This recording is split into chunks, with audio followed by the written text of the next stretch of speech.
Hey guys, welcome back again in Edugron class 9th and 10th YouTube channel पे। मैं हूं आशीष सिंह, आपका teacher. I hope आप सब लोग अच्छे और सेफ होंगे।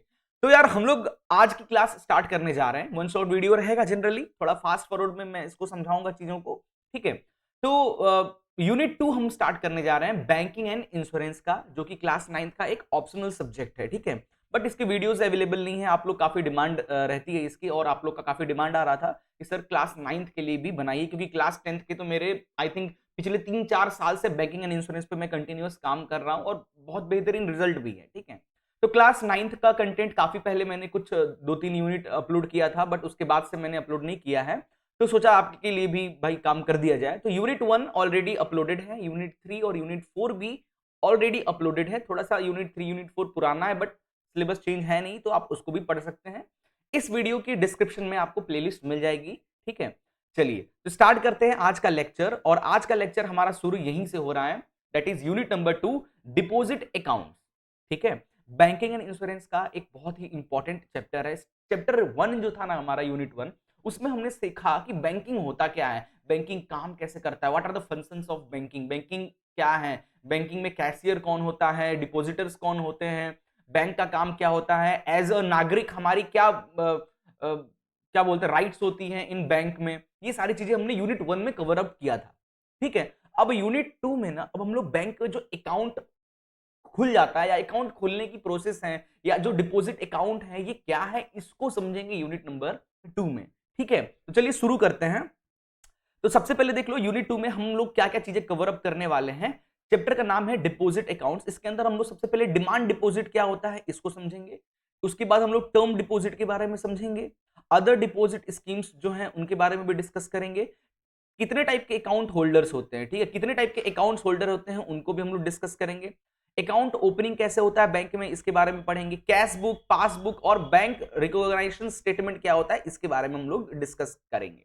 तो ओवरऑल हमारा ये 1 2 3 4 5 6 टॉपिक है जो कि हम लोग आज इस वीडियो में डिस्कस करने वाले हैं। क्लियर है? अच्छा, प्रैक्टिस क्वेश्चंस जो है इस चैप्टर का, इसके लिए आपको मैं एक अलग से वीडियो प्रोवाइड कर दूंगा, तो आप लोग प्लेलिस्ट चेक कर लेना। इस वीडियो के डिस्क्रिप्शन के पहले लिंक ही आपको मिल जाएगा, पूरी क्लास 9 की बैंकिंग एंड इंश्योरेंस। ठीक है, बाकी अगर आपको हम इसका नोट्स वगैरह चाहिए तो आप विजिट कीजिए हमारे जो वेबसाइट है, दैट इज edugrown.in। ठीक है, edugrown.in हमारी वेबसाइट है, इस पे विजिट करें। स्कूल वाले सेक्शन में चले जाइएगा, अपना क्लास चूज कर लीजिएगा। जैसे आप क्लास 9th में हैं तो क्लास चूज कर लीजिएगा, 9th क्लास। इसमें आप लोग चले जाइएगा क्विक रिवीजन नोट्स में। ठीक है, क्विक रिवीजन नोट्स में चले जाइएगा, फिर आप अपना सब्जेक्ट चूज कर लीजिएगा, और बस आपको ये सारे के सारे नोट्स वहां पे अवेलेबल हो जाएंगे। ठीक है, not only for banking and insurance, also for science, social science, English, Hindi, सब कुछ आपको अवेलेबल हो जाएगा। ठीक है, तो वीडियो स्टार्ट करते हैं, बट उससे पहले यार एक छोटी सी रिक्वेस्ट है भाई, एक सब्सक्राइब तो बनता है।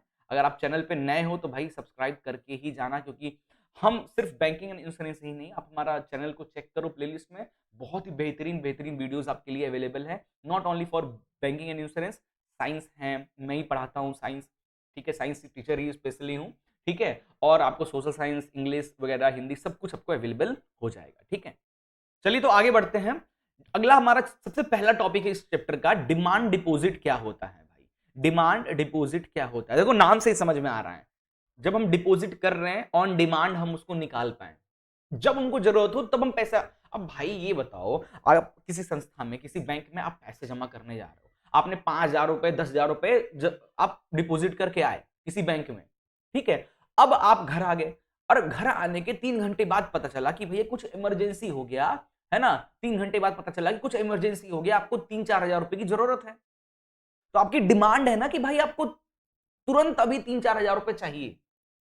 तो कहां से कोई लोन देगा क्या, कोई आस पड़ोस के जो दोस्त है वो आपको देंगे क्या? क्या पता इमरजेंसी पे दे भी दें, क्या पता नहीं भी दें।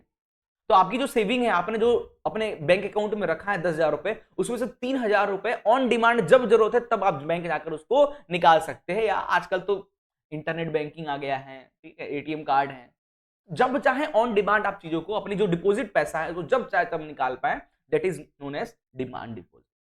ठीक है, ऑन डिमांड जब चाहे अपने डिपॉजिट को आप निकाल पाए, that is known as demand deposit. Clear हो गया? तो देखो लिखा है, डिपॉजिट अकाउंट जो होता है are financial account maintained by individual और बिजनेसेस विथ अ बैंक और financial institution allowing them to deposit money for safekeeping, earn interest और access banking services। ठीक है, आप एक इंडिविजुअल हो या आप एक बिजनेस चलाते हो, तो उससे जो आपका जो पैसा है, उस पैसे को आप एक ऐसे अकाउंट में रखते हो, ऐसे फाइनेंशियल इंस्टीट्यूशन में रखते हो, फाइनेंशियल इंस्टीट्यूशन जैसे बैंक हो गया, जहां पे आपको डिपो अपने आपके जो पैसा है ना उसको डिपॉजिट करने का सर्विस आपको मिलता है, और ऑन डिमांड जब जरूरत पड़े आप उसको निकाल सकते हो। भाई तो सर घर में रख लेते हैं ना, क्या जरूरत है बैंक बैंक में रखने का यार सर, घर में तिजोरी में रख लेते, जब जरूरत होगा निकाल लेंगे, कौन बैंक जाए या ऑनलाइन बैंकिंग कौन करे इतना तामझाम। तो बेटा घर में रख सकते हो, बिल्कुल सही है आपकी सोच, बिल्कुल सही सोच रहे हो, लेकिन अगले दिन रात में चोरी हो गया तो फिर उसकी गारंटी कौन लेगा? अपने घर का क्या तिजोरी का इंश्योरेंस करा रखा है क्या आपने? कौन लेगा उसकी गारंटी? तो सबसे ज्यादा जो सेफ्टी जो मेजर्स है, सेफ्टी सर्विस जो प्रोवाइड, बैंक का काम ही होता है कि आपने जो भी बैंक में डिपॉजिट किया है ना उसकी सेफ्टी का पूरा जिम्मा बैंक लेगा। अगर कभी बैंक में कुछ चोरी हो जाए या कुछ भी हो जाए तो बैंक आपको सूद समेत वापस भी करेगा। बैंक जिम्मेदारी लेता है भैया, अगर आप हमको पैसा दे रहे हो, हमारे पास स्टोर कर रहे हो अपना पैसा, तो मैं गारंटी लेता हूं आपके पैसे का, कुछ भी कभी होगा तो हम गारंटी, आरबीआई जो बैठा है ना, मेन जो सारे बैंक को कोऑर्डिनेट करता है वो बैठा है, वो बोलता है कि मैं दूंगा। तो यानी एक सेफ्टी पर्पस यहां पे बहुत इंपॉर्टेंट रोल प्ले करता है। ठीक है, आगे कुछ इंपॉर्टेंट लाइन और कह रहा है कि डिपॉजिट इन बैंक, भाई चल जा यार, deposit in bank can be broadly classified into two categories, एक होता है डिमांड डिपॉजिट, एक होता है टाइम डिपॉजिट। ठीक है, जनरली जो बैंक में जो डिपॉजिट है वो दो टाइप में क्लासिफाई किया गया, एक है डिमांड डिपॉजिट, एक है टाइम डिपॉजिट। डिमांड डिपॉजिट क्या होता है? जब आपने पैसा डिपॉजिट कर, जब डिमांड करो तब वो पैसा आप निकाल सकते हो। टाइम डिपॉजिट क्या होता है? आपने एक जब पैसा डिपॉजिट करने गए, आपने उसमें एक टाइम डिपॉजिट फंक्शन ऑन करा दिया, एक तरीके का एफडी खाता होता है, एफडी अकाउंट होता है, जो कि आगे हम लोग डिस्कस कर, उसमें क्या होता है आपका जो पैसा जब आप डिपॉजिट किए हो ना, एक पर्टिकुलर टाइम से पहले आप नहीं निकाल पाओगे। लाइक आपने बोला कि ये 50,000 रुपए लो बैंक भैया, इसको 3 साल के लिए भैया हमको देना मत, 3 साल तक रखो, ठीक है, उससे पहले मैं कितना भी मांगू देना मत। कुछ कंडीशन होता है, इमरजेंसी कंडीशन पे आप उसको निकाल सकते हो, बट आप मत देना, ठीक है, आप रखे रहो, और 3 साल बाद जब वो पैसा आप निकालोगे अच्छा खासा इंटरेस्ट बैंक आपको देगा और उसके साथ यूज कर पाओ। That is the time deposit. Clear हो गया? ज्यादा डिस्कस नहीं करूंगा, वन शॉट वीडियो है, आई होप चीजें आपको क्लियर हो रही होंगी। ठीक है, आगे बढ़ते हैं। Demand deposit are those which are repayable by bank on demand. देखो क्या होता है डिमांड डिपॉजिट, जब आप अपना पैसा आप किसी बैंक में रखते हो, जब डिमांड करो तब वो पैसा आपको मिल जाए, that is known as demand deposit. ये यहां भी कह रहा है। ठीक है, this deposit have no time restriction by the bank, no minimum maximum period और स्टिपुलेटेड। कोई भी भाई आपका पैसा है, आपको मन 10,000 रुपए आपने रखा, आपका मन हुआ तो 1,000 निकाल लो, कोई मिनिमम, ऐसा नहीं कि भाई आप 500 से कम नहीं निकाल सकते हो, बिल्कुल निकाल सकते हो, 2 रुपया निकाल सकते हो। ठीक है, और मैक्सिमम कितना निकाल सकते हो? जितना आपके अकाउंट में है। भाई 10,000 डाले हो तो 10,000 निकाल पाओगे ना, ऐसे थोड़ी ना 1 लाख निकाल लोगे। क्लियर है? चलिए आगे चलते हैं। आगे, customer may deposit any amount in the account at any time, also withdrawal such amount at any time without giving notice to the bank. ठीक है भाई, अब क्या होता है जब कभी ऐसा होता है कि भाई आपने कुछ पैसा अपने किसी दोस्त को दिया है, 10,000 रुपए रख भाई, जब जरूरत होगा मैं तेरे से ले लूंगा। ठीक है, आपका दोस्त बोला ठीक है भाई दे दे, मेरे को जरूरत भी है, अभी 10,000 रुपए मैं तेरा रखता हूँ, जब तेरे को जरूरत हो तो मेरे से मांग लेना। ठीक है भाई, चलो दोस्ती यारी मान ली। अब आपको 3-4 दिन या 1 महीने बाद इमरजेंसी पड़ा, दोस्त भाई मेरे 10,000 रुपए जो तेरे को दिया था ना जल्दी से वापस कर। बोलता है अरे भाई नोटिस तो देना था यार, 2-3 दिन पहले बताना, अभी अचानक कहां से ला के दूं? ऐसा बोलेगा, फिर क्या कर लोगे उसके? कहां से लाओ? उसके पास भी नहीं है उस टाइम पे। इससे अच्छा है कि भैया बैंक में पैसा रखो, ऑन डिमांड एटलीस्ट निकाल तो पाओगे, जब जरूरत होगा 24 आवर सर्विसेज बैंक प्रोवाइड करती है आपको, जब जरूरत है तब आप पैसा निकाल लो अपना अकाउंट में जो आपने डिपॉजिट किया है, एक्स्ट्रा नहीं। ओके, नेक्स्ट है सेविंग बैंक अकाउंट। क्या होता है? दो टाइप के देखो अकाउंट खोले जाते हैं बैंक में, एक होता है सेविंग बैंक अकाउंट, एक होता है करेंट। ठीक है, ये दो कैटेगरी, एक बेसिक कैटेगरी, इसके अलावा और भी बहुत सारे कैटेगरीज है, वो हम लोग आगे वीडियो में डिस्कस करेंगे।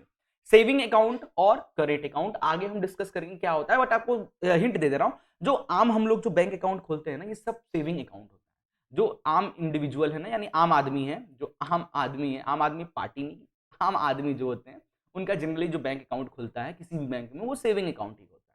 बट जो बिजनेसमैन होते हैं, जो बिजनेस वगैरह करते हैं, उसके लिए जो अकाउंट ओपन कराया जाता है उसको अपन करेंट अकाउंट कहते हैं। ठीक है, अब यहां पे एक टर्म लिखा है, time deposit are withdrawal only at the end agreed maturity period of such deposit like FD and recurring deposit. Time deposit क्या होता है, शुरू में ही समझा दिया था भाई, अपना पैसा आप रख तो दियो टाइम डिपॉजिट के तहत, तो आप जब चाहे तब ऑन डिमांड नहीं निकाल सकते हो। जब जब आपका जो टाइम, जब मैच्योरिटी कंप्लीट हो जाएगा, मैच्योरिटी यानी जब आप अपने 2 साल का आपने पीरियड लिया है, तो 2 साल जब आपका कंप्लीट हो जाएगा तभी आप उस पैसे को निकाल पाएंगे। इसमें आता है बेटा फिक्स डिपॉजिट, एफडी जिसको बोलते हैं, अपने पापा मम्मी के मुंह से कई बार सुने होंगे, और एक होता है रिकरिंग डिपॉजिट, जो कि हम लोग आगे डिस्कस करेंगे, टेंशन मत लो, हर चीज यही थोड़ी ना जानना है। ओके डन, आगे बढ़ते हैं। लो भाई 10 मिनट तो आपका मैंने 2 ही स्लाइड में खा गए, 50 स्लाइड्स है ना। अब थोड़ा धीरे धीरे स्पीड हो जाएगा क्योंकि स्टार्टिंग है ना, कुछ चीजें रिकॉलिंग हो जाएगी आपकी, बस फिर अपन स्पीड पकड़ेंगे। चलिए, तो अब हम लोग टाइप्स ऑफ अकाउंट में सेविंग अकाउंट के बारे में सबसे पहले डिस्कस करते हैं। सेविंग अकाउंट क्या होता है? तो सेविंग डिपॉजिट, ठीक है, आप जो डिपॉजिट कर रहे हो, saving deposit which are also, ये भी एक तरीके का डिमांड डिपॉजिट होता है। डिमांड डिपॉजिट के टाइप ही है ये, सेविंग और करेंट, ठीक है। अब क्या होता है, are subjected to restriction on the number of withdrawals as well as on amount of withdrawals during any specific period. अच्छा, इसमें थोड़ी सी रिस्ट्रिक्शंस वगैरह भी होती है। आम आदमी का जो अकाउंट होता है, जैसे मैंने अभी बताया ना, जो आम आदमी, हम आम आदमी जो लोग हैं, हम लोग जब भी किसी बैंक में अकाउंट ओपन करते हैं, तो वो अकाउंट ज्यादातर कौन से कैटेगरी में खुलता है? सेविंग कैटेगरी में, उसको बोलते हैं सेविंग अकाउंट, क्लियर है। अब सेविंग अकाउंट के ना कुछ लिमिटेशन है, कुछ रिस्ट्रिक्शंस।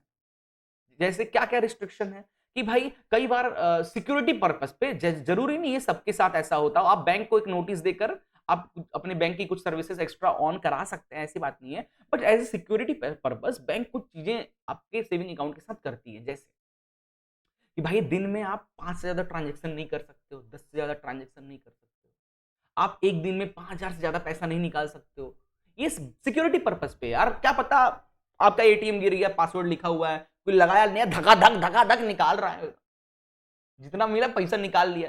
तो इस कंडीशन में बैंक सेविंग अकाउंट्स को, तो पता है आम आदमी हो, कुछ भी कर सकते हो भाई, आप आम आदमी लोग हो, ठीक है। तो बैंक सिक्योरिटी पर्पस पे ऐसे कुछ लिमिटेशन लगा देती है, 10,000 से ज्यादा नहीं निकाल सकते हो, एक दिन में 20,000 से ज्यादा नहीं निकाल सकते हो, एक बार में एटीएम से 5,000 से ज्यादा नहीं निकाल सकते हो। ऐसे कुछ सिक्योरिटी सर्विसेज बैंक आपको सेविंग अकाउंट पे रिस्ट्रिक्शन करके रखी रहती है। ये आपकी सेफ्टी के लिए ही होता है, बट ऑन कुछ नोटिस देकर फॉर्म फिल करके आप अपनी इन सर्विसेज को कम भी कर सकते हो कि नहीं भाई मेरे को निकालना है, ठीक है। तो ये एक सेविंग अकाउंट का रिस्ट्रिक्शन रहता है। आगे further, minimum balance maintained in the account are also prescribed in order to offset the cost of maintaining and servicing such deposit, ठीक है। अब आप बैंक में अपना पैसा डिपॉजिट करते हो, तो बैंक आपसे भी कुछ कुछ चीजें लेता है भाई। बैंक में जब आप अपना पैसा रखते हो, तो बैंक आपको इंटरेस्ट भी देता है। जो भी आपका भाई, किसी को आप उधार पैसा दिए हो, तो आप जब उससे लोगे तो 10 रुपए ज्यादा ही लोगे ना भाई, 10 दिन के लिए तूने लिया था। और ठीक है, दोस्त यारी में चल जाता है, बट ऑफिशियली ऐसा नहीं होता है। तो जब आप बैंक में कोई अपना पैसा डिपॉजिट करते हो ना, तो बैंक बोलता है कि भाई आप अपना पैसा हमको दो, हर महीने में आपको 1% क्या दूंगा, इंटरेस्ट से आपको वापस करूंगा। 100 रुपए दोगे तो एक महीने बाद 101 रुपए वापस करूंगा। ज्यादा ही रहता है, 6-7% रहता है, ठीक है। तो इस तरीके से बैंक बोलती है। अब बैंक तो आपको इंटरेस्ट दे रही है, बट बैंक भी कुछ चार्ज करती है आपके पैसे को अपने पास रखने के लिए, रखने के लिए चार्ज नहीं करती है, जो सर्विसेज देती है ना उसके लिए। जैसे भाई समय समय पे आपको मैसेज आते हैं ना मोबाइल में कि आपके अकाउंट से 100 रुपए निकला, या आपने अकाउंट में 10,000 रुपए डाला, मैसेज आता है ना, ये तो मैसेज सर्विस हो गया, उसके कुछ कॉस्ट कट करते हैं। तो इसके लिए आपके अकाउंट में ना कुछ मिनिमम बैलेंस रहना चाहिए। इसलिए जो सेविंग अकाउंट्स होते हैं, ज्यादातर जो सेविंग अकाउंट्स ओपन होते हैं ना, उसमें आपको एक मिनिमम बैलेंस मेंटेन करके रखना पड़ता है, अदरवाइज बैंक आपको पेनल्टी वगैरह भी लगाती है, ठीक है। इसमें भी 2-3 टाइप के होते हैं, जो कि आगे हम डिस्कस करेंगे। जीरो से आजकल आरबीआई ने बोल दिया है भाई, सबके पास पैसे नहीं होते हर टाइम, तो आप जीरो सेविंग अकाउंट ओपन करो। बहुत लोग जीरो सेविंग अकाउंट ओपन कराते भी है कि भाई मिनिमम बैलेंस अगर मेंटेन ना कर पाए तो मेरा एक्स्ट्रा चार्ज नहीं कटना चाहिए, ठीक है। बट अगर आपको इसके बारे में जानकारी नहीं है, आप तो चुपचाप जाओगे बैंक अकाउंट खुलाओगे, वो ये आपका कैटेगरी में खुल जाएगा कि भाई आपको 1,000 से कम आपको बैलेंस नहीं रखना है, मतलब 1,000 से कम आपका नहीं होना चाहिए, नहीं तो 500 रुपए पेनल्टी कट जाएगा। बिल्कुल करेंट अकाउंट में बहुत खतरनाक चीजें होती है, बताऊंगा आपको अभी, ठीक है। आगे है saving deposit are deposit on such interest is paid at the fix rate set by the bank. Bank आपको बोलता है, जब भी आप सेविंग अकाउंट बैंक में आप ओपन करोगे, बैंक में जब भी आप सेविंग अकाउंट ओपन करोगे, तो बैंक आपका जो भी पैसा है उसको कुछ इंटरेस्ट भी हर महीने आपको देगा। क्या हर महीने नहीं देता है, एनुअली, लाइक 3 महीने पे, क्वार्टरली 6 महीने पे, या ऐसे देता है, ठीक है। तो इसका रेंज फिक्स होता है बैंक का कि 4% देगा कि 7% देगा पर एनम, है ना, महीने नहीं पर एनम, ठीक है। ये आपका बैंक, आपका किस बैंक में आपने अकाउंट खुला रखा है उस पर डिपेंड करता है। लाइक एसबीआई लगभग 6% देता है, एक्सिस और आईसीआई जो कुछ हैं वो कुछ 6.5 ऐसे कुछ करके देते हैं। तो वो अलग अलग बैंक का अलग अलग इंटरेस्ट रेट रहता है। ठीक है, आगे चलते हैं। नेक्स्ट है बेटा सेविंग अकाउंट के कुछ फीचर्स और बेनिफिट्स के बारे में पढ़ लेते हैं। सबसे पहला फीचर्स होता है सेविंग अकाउंट का, suitable for individual who save regularly. जो आप हम आम आदमी के लिए यार कितनी बार बताऊं, ठीक है। अर्न मॉडरेट इंटरेस्ट, बहुत ज्यादा इंटरेस्ट नहीं मिलता है, मॉडरेट थोड़ा बहुत इंटरेस्ट मिलता रहता है, ठीक है। चलो, विड्रॉल लिमिट में भी अप्लाई, आप कितना पैसा निकाल सकते हो दिन में या एक बार में, ये थोड़ा लिमिटेशन होता है जो कि हमने पहले डिस्कस किया। बेनिफिट क्या है कि सेविंग की हैबिट डालता आप लोगों को। बिल्कुल भाई, सेविंग, बहुत लोग खर्चीले होते हैं, पैसे आए नहीं कि उड़ाना चालू। तो एक अकाउंट रहता है तो एक सेविंग की हैबिट हमारे अंदर आती है कि भाई हाँ भाई, फ्यूचर के लिए हम कुछ पैसा सेव कर पाए। इजी एक्सेस टू फंड, और बैंक आपको इजी आपके फंड का जो आपने पैसा रखा है उसके लिए आपको सर्विसेज प्रोवाइड करती है, लाइक फोन पे, गूगल पे, एटीएम, ताकि आप अपने फंड को जब चाहे 24 आवर्स में इजीली एक्सेस कर पाए। ठीक है, तो ये सब कुछ बेनिफिट है और फीचर्स है सेविंग अकाउंट के। कुछ और भी अच्छे फीचर्स है जो आपकी बुक में लिखी गई है, स्पेशली मेंशन की गई है सेविंग अकाउंट को लेकर, वो भी जल्दी जल्दी अपन डिस्कस कर लेते हैं। जैसे there is no restriction on the number and amount of deposit. आप जितना चाहें उतना डिपॉजिट कर सकते हैं बैंक में। एक दिन में चाहे आप 10 बार बैंक जाकर पैसा जमा करो, चाहे 50 बार जाकर जमा करो, आप कर सकते हो, इसमें कोई रिस्ट्रिक्शन नहीं है। However, in India, mandatory PAN permanent account number are detail are required to be furnished undertaking cash transaction exceeding 50,000। हाँ भाई, इंडिया में एक फंडा है कि आपको 50,000 से ज्यादा जमा कर रहे हो या उसका लेन देन कर रहे हो बैंक से ना, तो आपके पास पैन कार्ड होना जरूरी है। विदाउट पैन कार्ड आप 50,000 से ज्यादा का लेन देन ट्रांजेक्शन नहीं कर पाओगे। इस चीज का ध्यान रखना है, इंडिया में ऐसा है। Withdrawals are allowed subject to certain restriction. आप अपने पैसे को निकाल सकते हो बट कुछ रिस्ट्रिक्शन के साथ, लाइक जैसे कि बताया है, एक बार में आप इससे ज्यादा नहीं निकाल पाओगे या एक दिन में इससे ज्यादा पैसा नहीं निकाल पाओगे, ये सब रिस्ट्रिक्शन थोड़ा सा रहता है। आप फॉर्म देकर अपने रिस्ट्रिक्शन को कम ज्यादा भी कर सकते हो, ठीक है। The money can be withdrawal either by cheque और withdrawal slip issued by the respective bank. आप अपने पैसे को किस तरीके से बैंक से निकाल सकते हो, जो आपने डिपॉजिट किया है, या तो चेक के थ्रू आप निकाल सकते हो अपने पैसे को, या बैंक जाओगे तो एक रिसिप्ट मिलता है, उसमें फॉर्म भर दो, कितना पैसा निकालना है, साइन कर दो, आपको मिल जाएगा। ठीक है, आजकल तो ये पुराना जमाना हो गया, अभी भी कुछ लोग ऐसे ही निकालते हैं, बट आजकल आपको पता है भाई, फोन पे, गूगल पे, हमने यूपीआई डाला, कट से पैसा बाहर। ठीक है, मतलब जितनी रिक्वायरमेंट है उतनी मिल जाती है। The rate of interest payable on saving account is now determined by the bank themselves. At present, it is between 4% to 7%. Bank decide करता है कि आपको कितना इंटरेस्ट देगा। अच्छा, आरबीआई ऐसा नहीं बैंक अपना मन चाहा जो चाहे तब कर ले, नहीं। आरबीआई बैठा है, अब्बा, बड़े अब्बा आरबीआई है, सारे बैंक को कंट्रोल करते हैं। ठीक है, रिजर्व बैंक ऑफ इंडिया बोलते हैं वो, हमारे इंडिया में जितने भी बैंक है ना, यही रेगुलेट करता है, ध्यान में रखना। तो ये इन प्राइवेट बैंक जो मनमानी ना करे, इसके लिए इन्होंने कुछ रूल्स एंड रेगुलेशन इनके लिए बना रखा है। क्लास 10th में आप इसके बारे में डिटेल में पढ़ोगे आरबीआई के बारे में, ठीक है। तो जनरली बैंक डिसाइड करता है, हर बैंक का अलग इंटरेस्ट रेट होता है, ताकि भाई लोग आए ना, 6%, कोई 7%, इससे ज्यादा नहीं दे सकता कोई, या इससे कम नहीं दे सकता, ऐसा आरबीआई कहता है। तो ये सब फंडा है।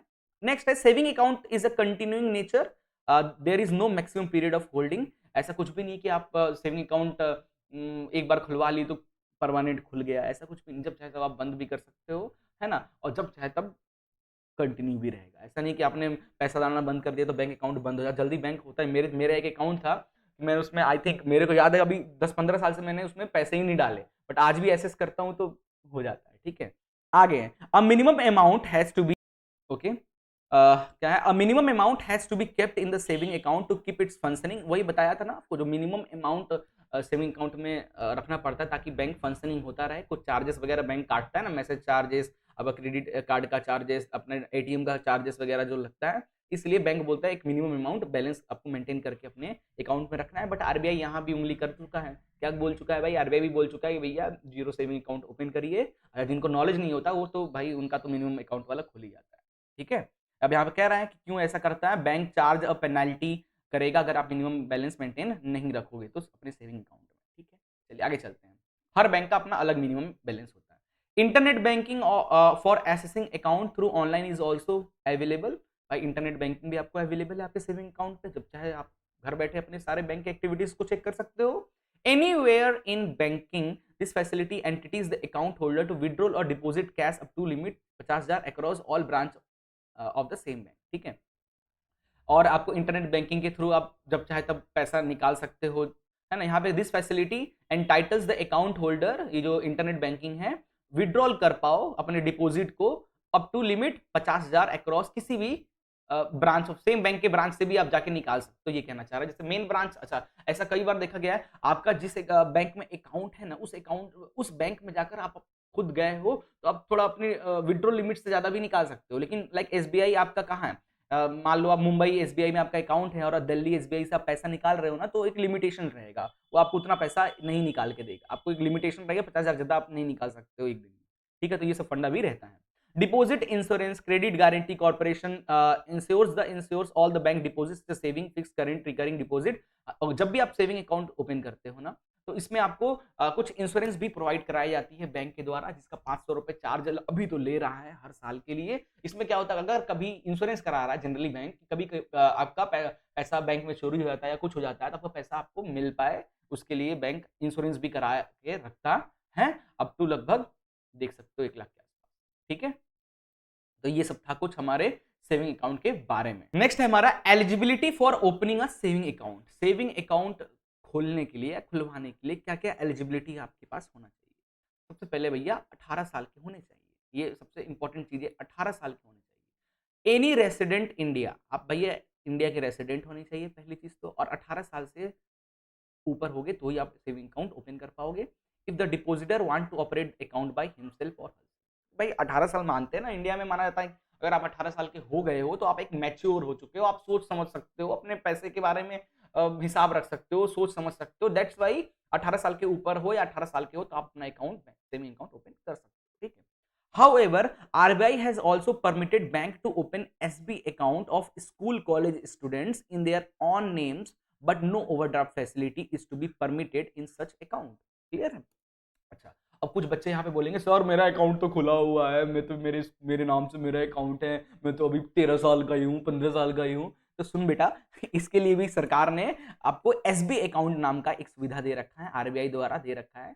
जो स्कूल के बच्चे हैं, कॉलेज के बच्चे हैं, इनके लिए जैसे आपका स्कॉलरशिप वगैरह आता है ना, स्कूल्स में भी स्कॉलरशिप वगैरह आता है तो बच्चे के अकाउंट में आता है। अच्छा, पहले होता था बच्चे के पेरेंट्स के अकाउंट में आता था, इसमें घपलाबाजी होने लगा, भैया बच्चा कोई और पेरेंट्स कोई और। इसमें क्या कर दिया गया कि अब एसबी अकाउंट नाम का सुविधा बैंक ने, सारे बैंक ने अवेलेबल कर दिया है कि आप 18 साल के नहीं हो तो भी आप अपने नाम का अकाउंट ओपन करा सकते हो, बट उस अकाउंट में ना कुछ काफी लिमिट, ओवरड्राफ्ट की फैसिलिटी नहीं मिलेगी। ओवरड्राफ्ट फैसिलिटी जैसे कि आप लाइक बहुत ज्यादा पैसा नहीं रख सकते हो, बहुत ज्यादा पैसा नहीं निकाल सकते हो, है ना, किसी को आप लोन सुविधाएं का नहीं ले सकते हो, ये सब चीजें रहती है थोड़ी सी। बाकी आप ऑल फंक्शन यूज कर सकते हो, क्लियर है। बाकी क्लास 10th में ओवरड्राफ्ट के बारे में बहुत डिटेल में आप समझ सकते हो, वो वीडियो देखकर क्लास 10th में जाओगे देख लेना, है ना। How to open a saving account, saving account कैसे खुलवाना होता है।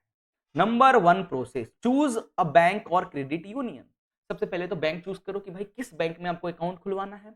एसबीआई, यूनियन बैंक और फलाना ठिकाना क्या क्या है, ICICI, axis bank, Kotak Mahindra, Canara bank, कितने सारे बैंक है। पहले तो बैंक चूज कर लो भाई, जहां इंटरेस्ट ज्यादा दिख रहा है उसको चूज करो, ठीक है। और क्या, decide on the type of account, फिर डिसाइड करिए कि आपको किस तरीके का अकाउंट खुलवाना है। लाइक सेविंग अकाउंट खुलवाना है, आप बिजनेसमैन हो तो करेंट अकाउंट खुलवाइए, ठीक है। अपने डॉक्यूमेंट्स सारे इकट्ठा कीजिए, लाइक आधार कार्ड, पैन कार्ड, है ना, आपका इलेक्ट्रिसिटी बिल हो गया, है ना, एड्रेस प्रूफ हो गया, फोटोग्राफ हो गया, ये सारी चीजें इकट्ठा कीजिए, फॉर्म इकट्ठा कीजिए।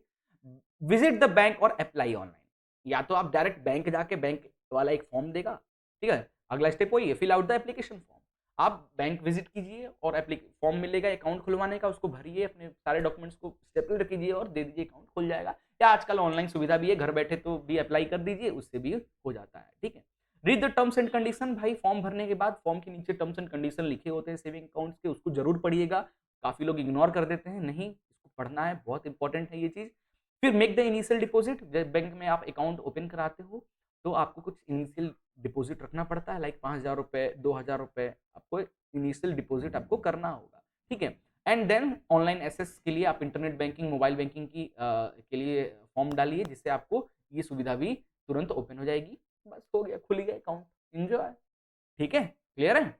चलिए नेक्स्ट स्टार्ट करते हैं हम लोग करेंट अकाउंट के बारे में। जैसे कि बताया, करेंट अकाउंट कौन लोग खुलवाते हैं, जो बिजनेसमैन लोग जो होते हैं, जो बिजनेसमैन लोग होते हैं, उन लोग ये करेंट अकाउंट ओपन करते हैं ज्यादातर, ठीक है। जिनकी कंपनी है, बिजनेसमैन है, छोटे मोटे दुकानदार भी आजकल बहुत पैसा है, छोटे मोटे क्या कर रहे हैं, इन लोग करेंट अकाउंट ओपन करा के रखते हैं, ठीक है। अब इसकी सुविधाएं वगैरह पढ़ना मजा आ जाएगा।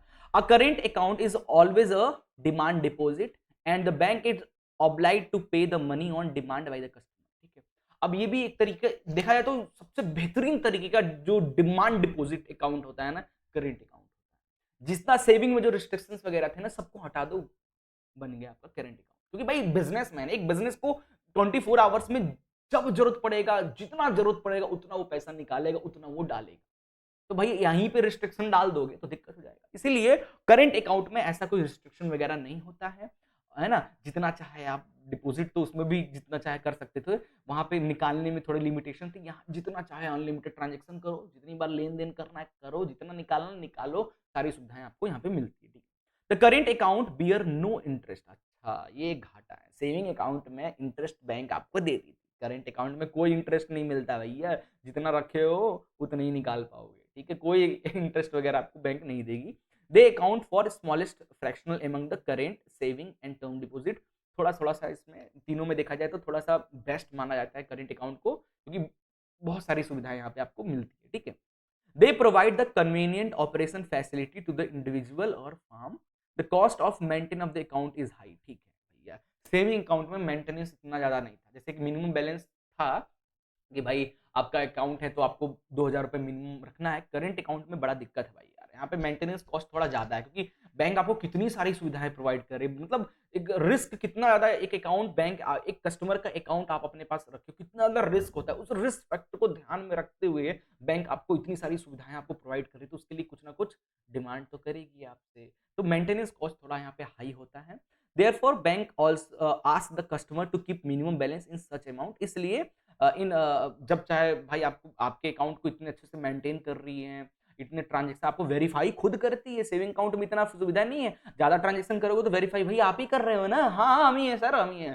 तो इतना ज्यादा सुविधाएं आपको प्रोवाइड होता है। मतलब एक बैंक आपको ध्यान 24 आवर्स आपके अकाउंट पे ध्यान रखती है भाई कितना लेन देन हो रहा है। सरकार ध्यान रखती है भाई, टैक्स दे रहे हो नहीं दे रहे हो सब पूरा इस पे इतना ज्यादा ध्यान होता है। तो भाई जाहिर सी बात है मेंटेनेंस कॉस्ट भी थोड़ा हाई रहता है। इसलिए जो इसका मिनिमम बैलेंस भी जो होता है ना, कई बैंक तो 25,000 रखती है भाई। मिनिमम 25,000 अकाउंट में आपके होना चाहिए। इससे कम हुआ ना 1,500 रुपए फाइन कटता है भाई, पेनाल्टी। कुछ बैंक 1,500 रुपए फाइन मारती है ना, कुछ बैंक 1,900 रुपए फाइन मारती है। तो भाई इस चीज का थोड़ा सा रहता है। बाकी सुविधाएं भरपूर आपको मिलेगी, जो चाहिए वो मिलता है करेंट अकाउंट।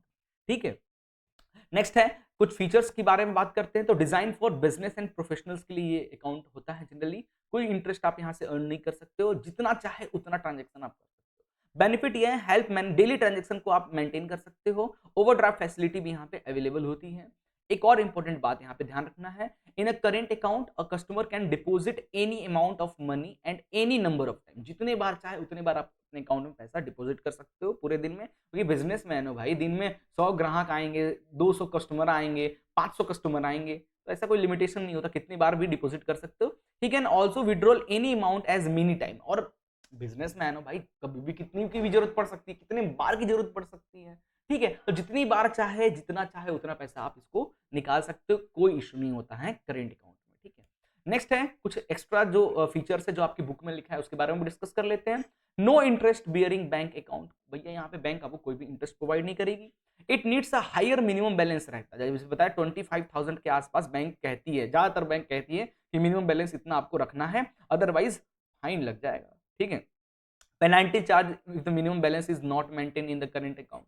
पेनाल्टी लगेगा भाई, ध्यान रखना। पेनाल्टी कितना लगता है बता, 1,500 से लगभग 1,900 के आसपास। अलग अलग बैंक है, अलग अलग सबका फंडा चलता है। ठीक है, it charges interest on the short term fund borrowed from the bank. हाँ, अगर आप कुछ शॉर्ट टर्म फंड्स बोरो करते हैं, नहीं लोन वगैरह लेते हो, तो लोन वगैरह अगर लोगे तो बैंक उसके लिए भी चार्ज करती है आपसे।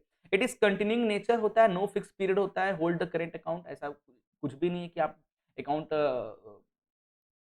लंबे समय तक होल्ड नहीं कर सकते हो। आपका बिजनेस ठप हो गया है तो मतलब वही जो सेविंग अकाउंट वाला फंड है, यहाँ भी वही काम कर रहा है। जितने समय तक आप ओपन करके रखो, कोई ऐसा लिमिटेशन नहीं है। ठीक है, मिनिमम बैलेंस मेंटेन कर रखना, नहीं पेनल्टी लग लग के पूरा खत्म हो जाएगा। ठीक है, it does not promote saving habits amongst the account holder. जैसे सेविंग अकाउंट में आपको एक सेविंग हैबिट दे, भाई मेरा पैसा सुरक्षित है, मैं हर महीने पूरा पैसा निकाल ले 5,000 रुपये बचा रहा हूँ, तो अगले महीने फिर 5,000 बचाऊंगा, अगले महीने फिर, तो एक सेविंग हैबिट आपके अंदर लेकर आता है। करंट अकाउंट में ऐसा नहीं है, ये अकाउंट ही बिजनेसमैन के लिए होता है भैया, लेन देन लेन देन लेन देन चलता रहता है। ठीक है, तो इसमें कोई हैबिट वगैरह फंक्शन नहीं होता है। The main objective of current account is to enable businessman to conduct their business transaction smoothly. Clear हो गया, सबसे समझ में आ गया होगा। एक बिजनेसमैन अपने ट्रांजेक्शन को इजीली स्मूथली वर्क कर पाए, इसलिए उनके लिए ये अकाउंट होता है। No restriction of number and amount of deposit, जितने बार चाहे जितना चाहे उतना पैसा डाल सकते हो, निकाल सकते हो। There is no restriction in number of amount withdrawal, कितने बार भी निकाल सकते हो, कितने बार भी जमा कर सकते हो, कोई फंडा ऐसा नहीं है। क्लियर हो गया। चलिए भाई, तो ये सेविंग अकाउंट और करेंट अकाउंट यानी डिमांड डिपॉजिट हमारा हो गया खत्म। इतना ही था हमारा डिमांड डिपॉजिट। ऑन डिमांड पैसा वाले में यही दो टॉपिक्स थे। अब हम लोग स्टार्ट करने जा रहे हैं टर्म डिपॉजिट, जो कि हमने स्टार्टिंग में डिस्कस किया था। टर्म डिपॉजिट क्या होता है, क्लियर है।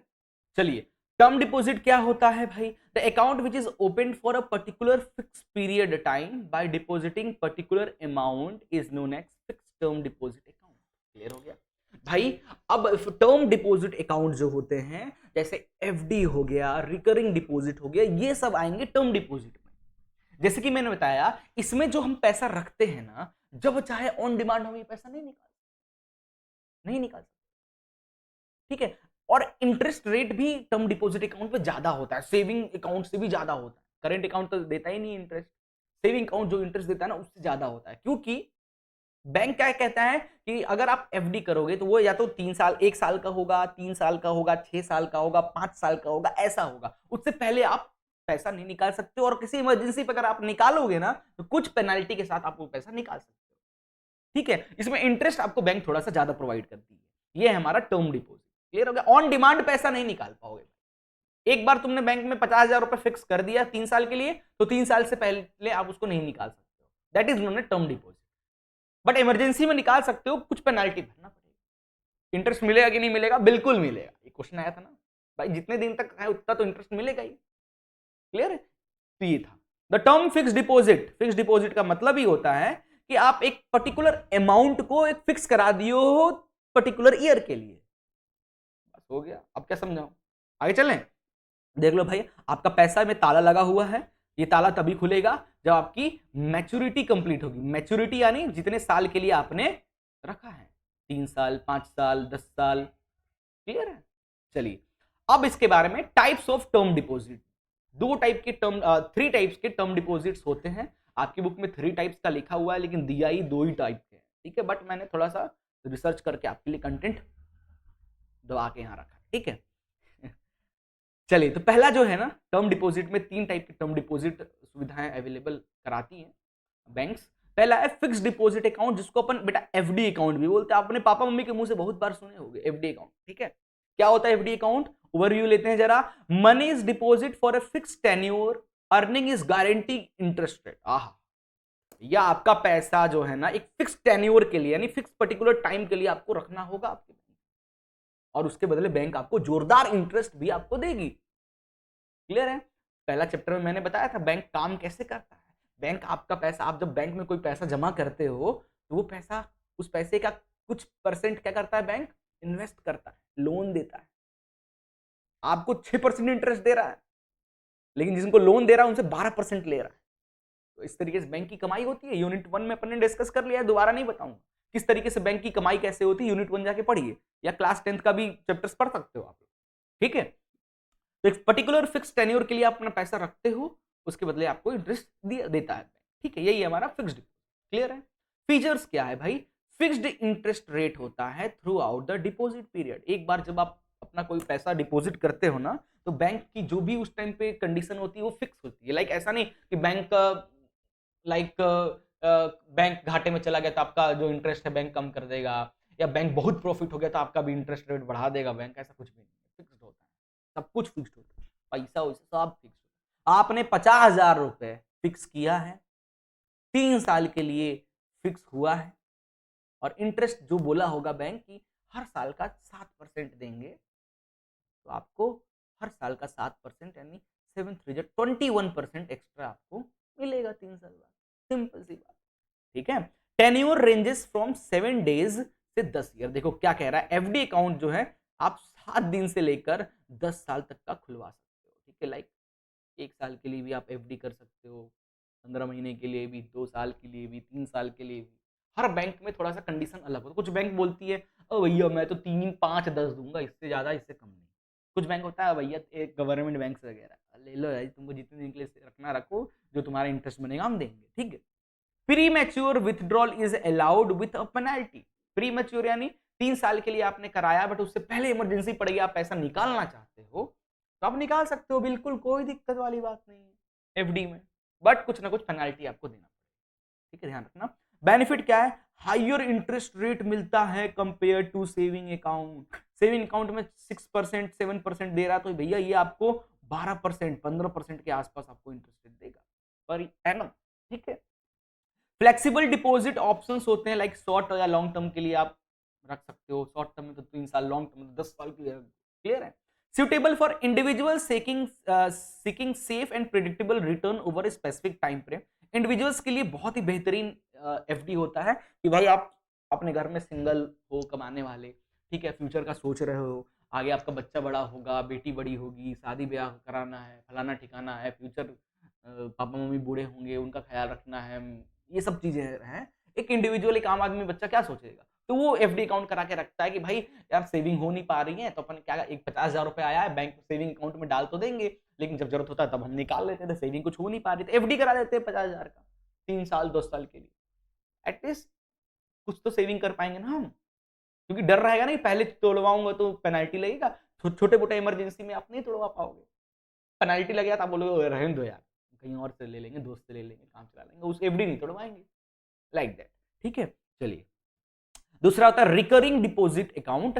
रिकरिंग डिपॉजिट अकाउंट क्या होता है समझिएगा अच्छे से, allows individual to deposit a fixed amount monthly for a specific tenure earning interest similar to the fixed deposit। FD की तरह ही आपको इंटरेस्ट मिलता है 12% 13% 15%, ठीक है, इस तरीके से ही आपको बैंक इंटरेस्ट प्रोवाइड करती है, अलग अलग बैंक अलग अलग होता है, बट इसमें रिकरिंग मतलब बार बार, लाइक आपका एक सेविंग अकाउंट है, आपका बैंक में सेविंग अकाउंट है और आपने सेविंग अकाउंट अपने जिस बैंक में, मान लीजिए एसबीआई में आपका एक सेविंग अकाउंट है और आपने क्या कर दिया है, अपने सेविंग अकाउंट को कनेक्ट कर दिया है रिकरिंग डिपॉजिट अकाउंट से, ठीक है। एक तरीके का ये फिक्स डिपॉजिट, टर्म डिपॉजिट हुआ है ना। इसमें कंडीशन क्या है कि आपके सेविंग अकाउंट से हर मंथ 2,000 रुपए आपके किस अकाउंट में जाएगा, रिकरिंग डिपॉजिट अकाउंट में जाएगा। हर सेविंग अकाउंट से अपने आप ऑटोमेटिक आप बैंक फॉर्म भर दीजिए, बैंक को अलाउ कर दीजिए, बैंक हर महीने आपकी सेविंग अकाउंट से 2,000 रुपए आरडीए अकाउंट में डालता रहेगा, रिकरिंग डिपॉजिट अकाउंट में डालता रहेगा, ठीक है। ये भी एक पर्टिकुलर टेन्योर के लिए होता है, लाइक 3 साल 7 साल 5 साल 10 साल के लिए ये रहेगा, उससे पहले आप नहीं तोड़वा सकते, उससे पहले ये पैसा आप नहीं निकाल पाओ। सेविंग अकाउंट से जितना चाहे उतना निकाल सकते हो, जितना आपके अकाउंट में उतना निकाल सकते हो। ये पैसा जो यहाँ ट्रांसफर हो जा रहा है ना, हर मंथ जो ट्रांसफर हो जा रहा है, ये पैसा आप नहीं निकाल पाओगे जब तक आपका टेन्योर कंप्लीट नहीं हो जाता। हाँ, अगर तोड़वाना चाहो तो तोड़वा सकते हो, बट पेनल्टी देना होगा, वही एफडी वाला फंड, ठीक है।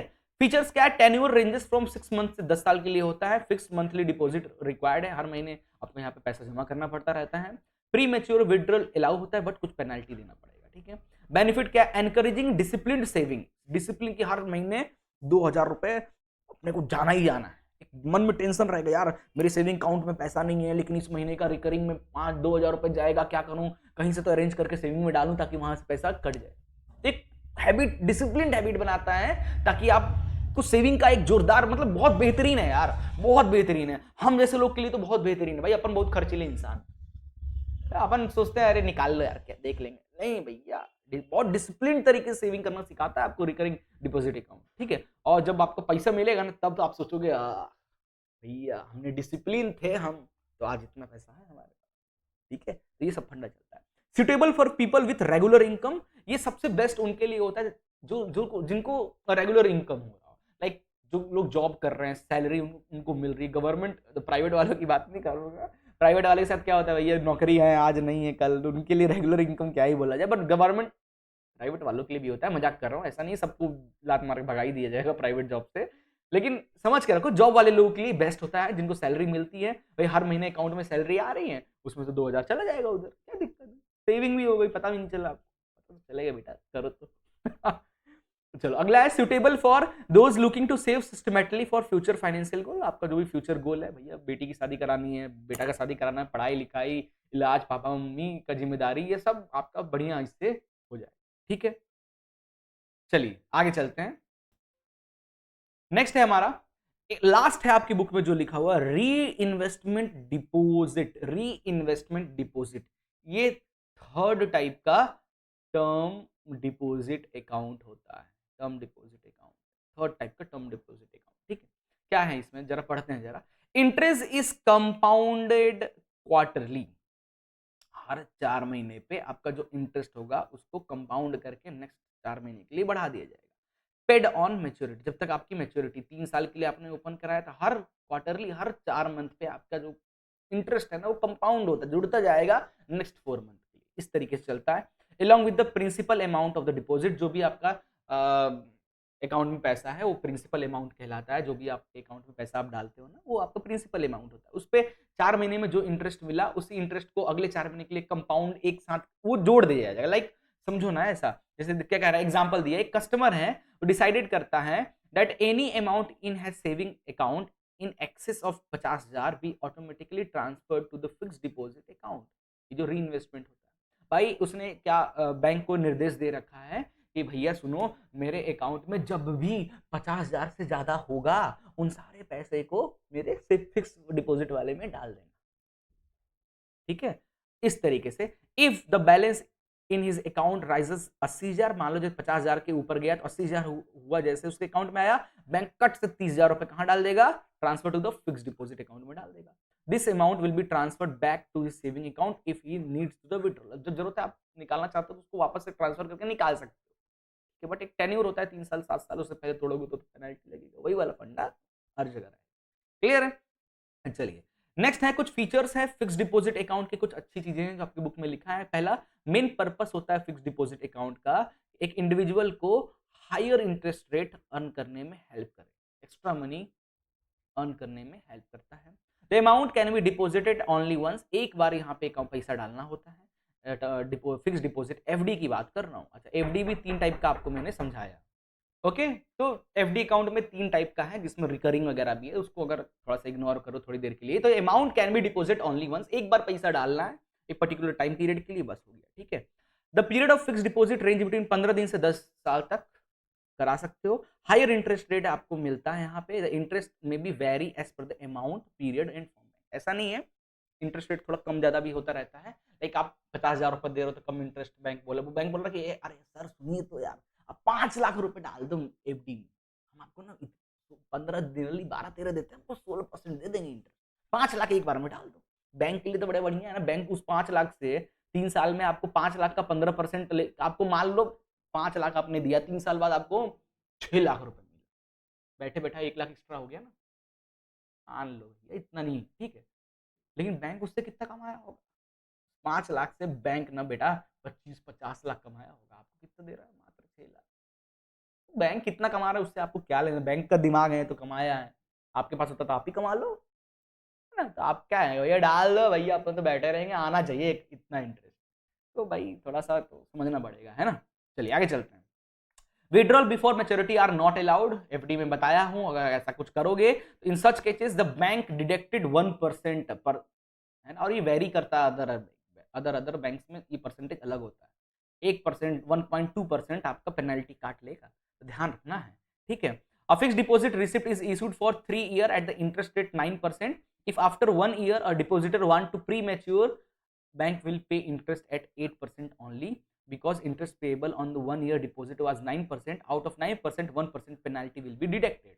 आगे समझ में भैया, अगर आपने कोई पर्टिकुलर एक अमाउंट फिक्स्ड एफडी जो है आपने करा रखा है 3 साल के लिए, जिसमें बैंक ने वादा किया है कि 9% इंटरेस्ट देगा 3 साल, हर साल 9% 9% 9%, बट आप अगर उसको तोड़ोगे तो फिर वो परसेंटेज भी कम कर देगा। पहला चीज तो कितना, 1% 1.2%, हर बैंक का अपना अलग अलग फंडा चलता है, इस तरीके से डिडक्ट करके आपको पेनल्टी मारा जाता है आपके ऊपर। ठीक है, the depositor is given a fixed deposit receipt मिलता है at the time of deposit is made, आपको एक बढ़िया बड़ा सा रिसिप्ट मिलता है जब आप एफडी कराते हो, लिखा रहता है 3 साल के लिए कि आपने इतना पैसा दिया है, इतने इंटरेस्ट रेट पे दिया है, और नीचे कुछ टर्म्स एंड कंडीशन, वो पढ़ना बहुत जरूरी है भैया, बैंक वाले खा जाएंगे पैसा, ध्यान रखना इस चीज को, है ना। चलिए भाई नेक्स्ट है advantages of fix deposit. Fix deposit के कुछ एडवांटेजेस, फीचर्स तो हमने देख लिया, कुछ एडवांटेजेस भी देख लेते हैं। जैसे भाई fix deposit with bank are nearly 100% safe होता है all banks are govern by RBI rules and regulation. जैसे कि बताया है, बड़े अब्बा तो बैठे हुए हैं आरबीआई, बैंक के साथ कुछ भी होगा ये पूरी गारंटी लेते ही है, ठीक है।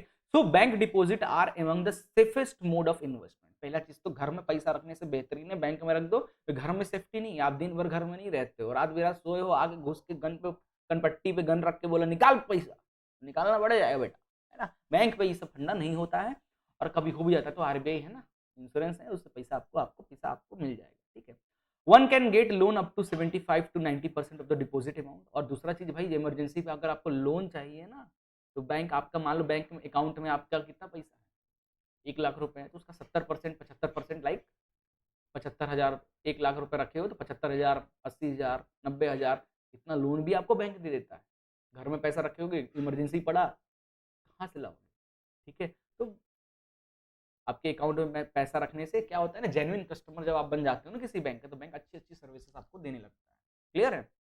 आगे भी कुछ कह रहा है, though are the interest charge will be slightly more than the interest earned by the deposit. जाहिर सी बात है, जब आप बैंक से लोन लोगे ना, तो आप बैंक जो आपको पैसा रखने का 6% दे रहा था ना, वहीं बैंक से उधार लेने पे ना 12, 13, 14, 24% इंटरेस्ट लोन का चुकाना पड़ता है बेटा, ठीक है। ये फंडा रहता है। In case of loss of a fixed deposit receipt and intermediatory bond has to be executed by the depositor for obtaining duplicate one. कभी ऐसा होता है कि अगर आपका एफडी वाला जो बताया था ना पेपर गुम हो गया, चोरी हो गया, इस केस में अब बैंक में एप्लीकेशन डालिए, पूरे अपने जेन्युइन होने का प्रमाण दीजिए, बैंक आपका डुप्लीकेट इशू कर देगा, ऐसी कोई बात नहीं, ठीक है। तो गारंटी रिटर्न्स वगैरह आपको एफडी में मिलते हैं, रिस्क कम होता है पैसा खोने का, हाई इंटरेस्ट रेट होता है, फ्लेक्सिबिलिटी अच्छी खासी मिलती है ना, और टैक्स बेनिफिट्स भी आपको एफडी पे मिलता है। ये सबसे इंपॉर्टेंट है भाई।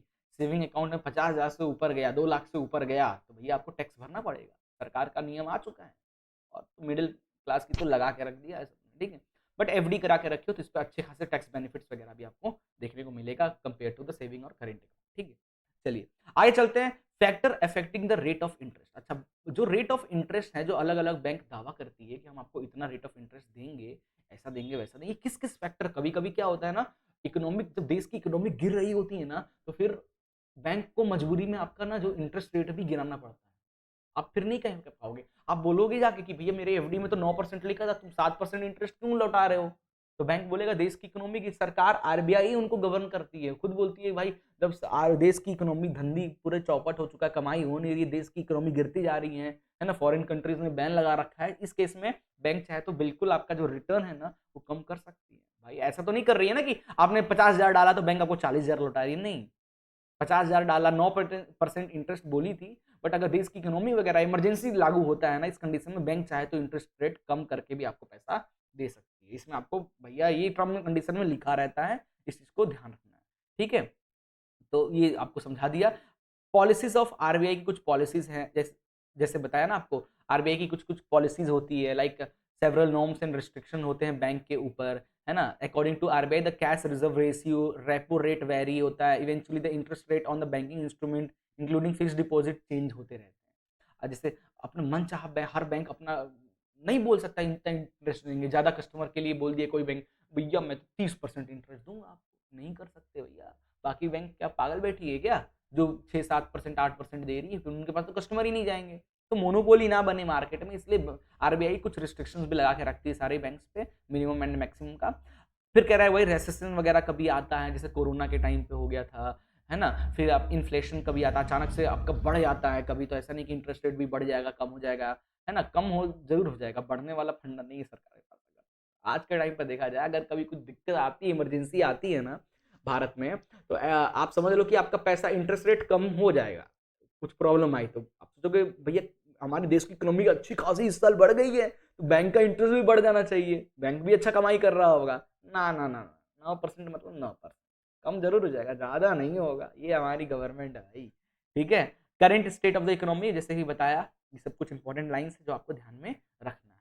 ओके, अब हम लोग चलते हैं, अगला टॉपिक है टाइप्स ऑफ अकाउंट होल्डर। कितने टाइप के अकाउंट होल्डर होते हैं, तो कितने टाइप के अकाउंट होल्डर्स होते हैं, तो भाई bank customer can be classified into different categories depends upon their constitution. तो बैंक के जो कस्टमर होते हैं, यानी हम आम आदमी लोग, हम लोग डिफरेंट डिफरेंट टाइप के अकाउंट्स ओपनिंग करा सकते हैं, अकाउंट होल्डर कहला सकते हैं। जैसे आप एक इंडिविजुअल हो तो भैया आप अकेला आदमी, आम आदमी भैया, हमारा एक सिंगल अकाउंट, इंडिविजुअल अकाउंट। फिर एक होता है हिंदू अनडिवाइडेड फैमिली अकाउंट, जो फैमिली कैसी रहती है भाई, कंपोजिट में रहती है, लाइक पूरी फैमिली मिलकर रहती है, क्या शब्द नहीं आ रहा है ध्यान में यार, ज्वाइंट फैमिली। ज्वाइंट फैमिली जो लोग होते हैं ना भाई, घर में पापा हैं, चाचा है, बड़े पापा हैं, दादाजी हैं, हमारे हैं, पूरा पैसा एक अकाउंट, जो भी कमाई कर रहे हो आप लोग, सब लोग एक ही जगह रखोगे, वहीं से खर्चा होगा, दैट इज HUF हो गया। आगे पढ़ेंगे। फिर प्रोप्राइटरशिप फार्म हो गया, लाइक दो लोग मिलकर कोई फार्म चला रहे हैं, है ना। फिर आपका पार्टनरशिप हो गया, कोई प्राइवेट लिमिटेड कंपनी आपने खोला है, उसका अकाउंट होल्डर हो गया। क्लब हो गया, लिक्विडेटर के लिए, और ट्रस्टीज हो जो एनजीओ वगैरह हो गए, उनके लिए अलग अकाउंट होता है, ठीक है। क्लाइंट इंस्टीट्यूशनल कॉर्पोरेट क्लाइंट्स के लिए अलग अकाउंट होता है, माइनर अकाउंट, मैरिड वुमेन का, illiterate person, partnership firm, trustees, executor, administrative account, इतने टाइप के अकाउंट होल्डर होते हैं भैया आपके बुक के अकॉर्डिंग, ठीक है। बट इसमें सब कुछ, सबके बारे में अपने को डिस्कस नहीं करना है, इसमें से 8-10 के बाद 10 अकाउंट होल्डर के बारे में आपकी बुक में बताया है, उनके बारे में अपन डिटेल में डिस्कस करेंगे, ठीक है। बाकी तो बहुत होते हैं, और भी कितने टाइप के होते हैं, आप क्या ही करोगे उतना जानकर, ठीक है। कौन सा कॉमर्स लेना अगले साल, है ना, ठीक है, जब लेना होगा तो ले लेना, ऐसी कोई बात नहीं है, ठीक है। चलिए, तो सबसे पहले हम लोग बात करते हैं ना इंडिविजुअल अकाउंट होल्डर के बारे में। एक इंडिविजुअल पर्सन होगा जिसका अपना एक अकाउंट होगा, वही उसको एक्सेस कर पाएगा, दूसरा आस पड़ोस, पति पत्नी, भाई बहन और कोई एक्सेस नहीं कर सकता। इंडिविजुअल मतलब इंडिविजुअल, आप ही उसको एक्सेस कर पाएंगे, आप ही उस पैसा उसको निकाल पाएंगे, ठीक है। A single person who opens and operate an account is known as individual account holder, ठीक है। फीचर्स क्या है, the account is solely owned by the individual, सिर्फ और सिर्फ आप ही उसको ऑन कर सकते हैं, और आस पड़ोस कोई नहीं, चाहे कितना पापा भी आपका यूज नहीं कर सकता, कि मम्मी भी यूज नहीं कर सकती, सिर्फ इंडिविजुअल यानी इंडिविजुअल, ठीक है। इंक्लूड सेविंग अकाउंट्स होते हैं, फिक्स डिपॉजिट इसमें हो सकते हैं, other account like personal use के लिए वगैरह, ये सारी देगा। एग्जांपल्स की तरह a salaried employ opening a saving account, दोस्त एक जैसे मैं जॉब करने गया हूँ किसी कंपनी में, तो वहाँ एक सैलरी अकाउंट ओपन की जाती है, जो कि आपका इंडिविजुअल, आप उसको हैंडल कर सकते हो और कोई नहीं कर सकता, ठीक है। A student opening recurring deposit accounts हो गए, स्टूडेंट्स वगैरह भी ओपन करते हैं, ये भी आपका इंडिविजुअल ही हो गया। आई होप यार इससे ज्यादा ज्ञान देने की जरूरत नहीं, इंडिविजुअल अकाउंट समझ में आ गया है ना, बस आगे चलते हैं। ज्वाइंट अकाउंट होल्डर क्या होता है, यहां दो लोग मिलकर एक एक अकाउंट को, एक सिंगल अकाउंट को, एक अकाउंट को दो लोग मिलकर उसको ऑपरेट करते हैं, उसको अपन लोग कहते हैं ज्वाइंट अकाउंट, ठीक है। जैसे पति पत्नी हो गए, दो भाई हो गए, भाई बहन हो गए, ठीक है, इस या दो किसी कंपनी के दो मालिक हो गए, किसी फार्म के दो प्रोप्राइटर्स हो गए, ठीक है, ये होता है joint account. An account jointly opened by two or more individual, not only two, दो या दो से ज्यादा लोग भी उसको कंट्रोल कर सकते हैं, उसको बोला जाता है ज्वाइंट अकाउंट। जैसे कि बताया, ज्वाइंट फैमिली जो है ना, उन फैमिली के जो भी बड़े मेंबर है वो सब उसको ऑपरेट कर पाए, जो भी कमाई हो रहा है सबका पैसा उसी अकाउंट में आ रहा है, ठीक है, ये सब हो गया। टाइप्स ऑफ जॉइंट अकाउंट, एक होता है ज्वाइंटली ऑपरेटेड होता है, all account holder must sign for any transaction. दो टाइप के होते हैं, एक होता है ज्वाइंटली ऑपरेटेड, यहाँ पे जितने आदमी होंगे ना उतने आदमी के पास लॉगिन आईडी पासवर्ड होगा, उसको ऑपरेट कर सकते हैं, ट्रांजेक्शन कर सकते हैं, जितना चाहे उतना कर सकते हैं। एक होता है आइदर और survivor, any one account holder can operated the account and one of death of one the surviving account holder can operate है। भाई एक ऐसा भी होता है कि दो लोग मिलकर अकाउंट चला रहे हो, एक निपट गया अगर, तो ऐसा नहीं दूसरा यूज ही नहीं कर पाएगा, बिल्कुल कर सकते, ठीक है। ये सब फंडा है। एग्जाम्पल, एक मैरिड कपल हो गए, पति पत्नी, उनका ज्वाइंट अकाउंट ज्यादातर देखने को मिलता है। सिबलिंग हो गए, इनके भी इस तरीके से देखने को मिलता है ज्वाइंट अकाउंट होल्डर, ठीक है। अगला है माइनर अकाउंट होल्डर। अरे माइनर बच्चे लोग भाई, जो स्कूली बच्चे हैं, इनका जो आजकल नहीं खुलने लगा है भाई, सरकार की तरफ से स्कॉलरशिप भी आती है क्लास 8 6 में, 8 में, 10th में, 12th में, तो ये स्कॉलरशिप अकाउंट्स वगैरह के लिए हमारा जो माइनर्स अकाउंट होल्डर ओपन होते हैं, ठीक है। यहाँ account open for individual below 18 year, ऐसे अकाउंट जो 18 साल के कम के जो बच्चे होते हैं उनके लिए खोला जाता है ना, और गार्जियन के सुपरविजन में खोला जाता है। ऐसा नहीं कि खुल गया तो आप अय्यासी कर लोगे, नहीं, गार्जियन आपका जो है ना, वो भी उसको ध्यान सुपरवाइज के ध्यान रखता है, ठीक है। ऑपरेट बाय पेरेंट और गार्जियन के थ्रू ओपन कराया जाता है। Minor reaches the age of match, जब तक आप 18 साल के नहीं हो जाते तब तक पेरेंट्स ही आपके उस अकाउंट को ऑपरेट करते हैं, ठीक है। Transactions to a regular account when the account holder become 18 साल के जैसे ऊपर हो जाओगे ना, या 18 साल के हो जाओगे, फिर उसका सारा का सारा आपके हाथ में आ जाएगा, फिर आपके पेरेंट्स भी उस अकाउंट को होल्ड नहीं कर पाएंगे, ठीक है। A parent opening a saving account for their child is known as minor account holder. Clear हो गया, चलिए भाई। एक होता है पार्टनरशिप फार्म अकाउंट होल्डर, यहाँ पे दो पार्टनर मिलकर एक कंपनी खोले हैं, है ना, तो दोनों पार्टनर मिलकर उस अकाउंट को ऑपरेट कर पाए, ट्रांजेक्शन कर पाए, उसको अपन पार्टनरशिप फार्म अकाउंट होल्डर बोलते हैं। Account maintain by business operating as a partnership. अब देखोगे ज्वाइंट अकाउंट और पार्टनरशिप फार्म अकाउंट में क्या अंतर है? ज्वाइंट अकाउंट में सिबलिंग्स हो गए, मैरिड वुमेन्स हो गए, मैरिड वुमेन्स का मैरिड कपल हो गए, इन लोग यूज कर सकते हैं। एक वो कोई ऑफिशियल नहीं है, आम आदमी वाला ही फंडा चलता है। लेकिन पार्टनरशिप फार्म में आपका जो अकाउंट होता है ना बेटा, यहाँ पे आपका बिजनेस पर्पस के लिए, जब आप दो लोग बिजनेस करने के लिए साथ में आए हो, पार्टनरशिप की हो, फिर आप करो, वो होता है पार्टनरशिप फार्म अकाउंट। ठीक है, यहाँ पे operated by authorized partner as per the agreement. आपका ठीक, आप दोनों लोग मिलकर कोई कंपनी चला रहे हो, लेकिन मान लो भाई आपका शेयर ज्यादा है, आपका 80% शेयर आपका है और दूसरा पर्सन जो 20% ही खर्चा कर रहा है, तो भाई ज्यादा ऑथराइज्ड कौन हो गए? आप हो गए। तो आप जो है ना उस अकाउंट के साथ आप ज्यादा कुछ कर सकते हो कंपेयर टू वो बंदा। उसकी लिमिटेशंस होगी, लाइक वो ट्रांजेक्शन कितना कर सकते हो, दिन भर में 50,000 का ही ट्रांजेक्शन कर सकता है, आप अनलिमिटेड ट्रांजेक्शन कर सकते हो, ऐसे कंडीशंस होते हैं। ठीक है, require submission of partnership deed जमा करना पड़ता है। एक आपके दोनों के बीच में एक एग्रीमेंट होता है कि भैया मेरा इतना इतना शेयर है, इसलिए मैं ज्यादा अकाउंट को इतना इतना यूज कर पाऊंगा, उसका जो है इतना इतना होगा, या हम दोनों 80, हम मेरा शेयर 80% है, उसका 20% है, बट हम दोनों जितना चाहे उतना है हम ट्रांजेक्शन कर सकते हैं, इक्वल इक्वल ट्रांजेक्शन कर सकते हैं, कोई इशू नहीं है। ऐसे एक डीड बनते हैं, एमओए बनता है, मेमोरेंडम बनते हैं, या आर्टिकल ऑफ एओए बनता है दोनों पार्टनर्स के बीच में, और बैंक को जमा करना पड़ता है। बैंक को पता तो हो भाई तुम दोनों में चल क्या रहा है, ऐसा नहीं लड़ाई झगड़ा कर लिए, तो इस सब चीज के लिए बैंक बोलता है ना भाई, आपने तो दिया था कि भाई दोनों 50-50 यूज कर सकते हो, अब आपका एक लेकर सब भाग गया तो आप जानो, मेरे को नहीं पता। ठीक है, इस सब चीज का एक लॉ फार्म हो गया, ऑपरेटेड बाय टू पार्टनर्स। ठीक है, ट्रेंड कोई बिजनेस हो गया, मैनेज बाय द मल्टीपल, सिर्फ दो ही लोग नहीं, दो से अधिक लोग भी पार्टनरशिप फार्म अकाउंट ओपन कर सकते हैं। मान लो कोई बिजनेस है जिसमें 8 लोग मिलकर बिजनेस चला रहे हैं, तो वो 8 ऑपरेट कर पाए, या 8 नहीं कर पाए, इसमें जो मेन हेड है, जो सीईओ है कंपनी का, सिर्फ वही ऑपरेट कर पाएगा, बाकी लोग नहीं कर पाएंगे, ऐसा भी होता है। ठीक है, फिर होता है कंपनी अकाउंट होल्डर, वो तो पार्टनरशिप, एक कंपनी अकाउंट, एक कंपनी की, अच्छा यहाँ भी मैंने कुछ चीजें आपको कंपनी के टर्म में समझा दिया है। ठीक है, एक फार्म छोटा होता है कंपनी के पर्सपेक्टिव में, ठीक है, ध्यान रखना, बाकी फंक्शन वही दोनों सेम ही रहता है। अब कंपनी अकाउंट होल्डर, जैसे मैंने बताया, एक कंपनी आपने खोला, 10 लोगों ने मिलकर एक कंपनी खोला है। ठीक है, अब 10 लोगों ने मिलकर आपने एक मेमोरेंडम रेडी किया, एमओ एमओएम आर्टिकल ऑफ, क्या तो होता है आर्टिकल ऑफ रेंडम, क्या आर्टिकल ऑफ एसोसिएशन हो गया, मेमोरेंडम ऑफ एसोसिएशन होगा, ये आपको बैंक को जमा करना पड़ता है। एक 10 लोगों, आप 10 लोग मालिक तो हो बैंक अपने कंपनी के, बट 10 लोगों में से ना अकाउंट कौन, कंपनी का बिजनेस अकाउंट कौन ट्रांजेक्ट कर सकता है, वो एमओए एओए में लिखा रहता है, और वो बैंक को सबमिट करना पड़ता है।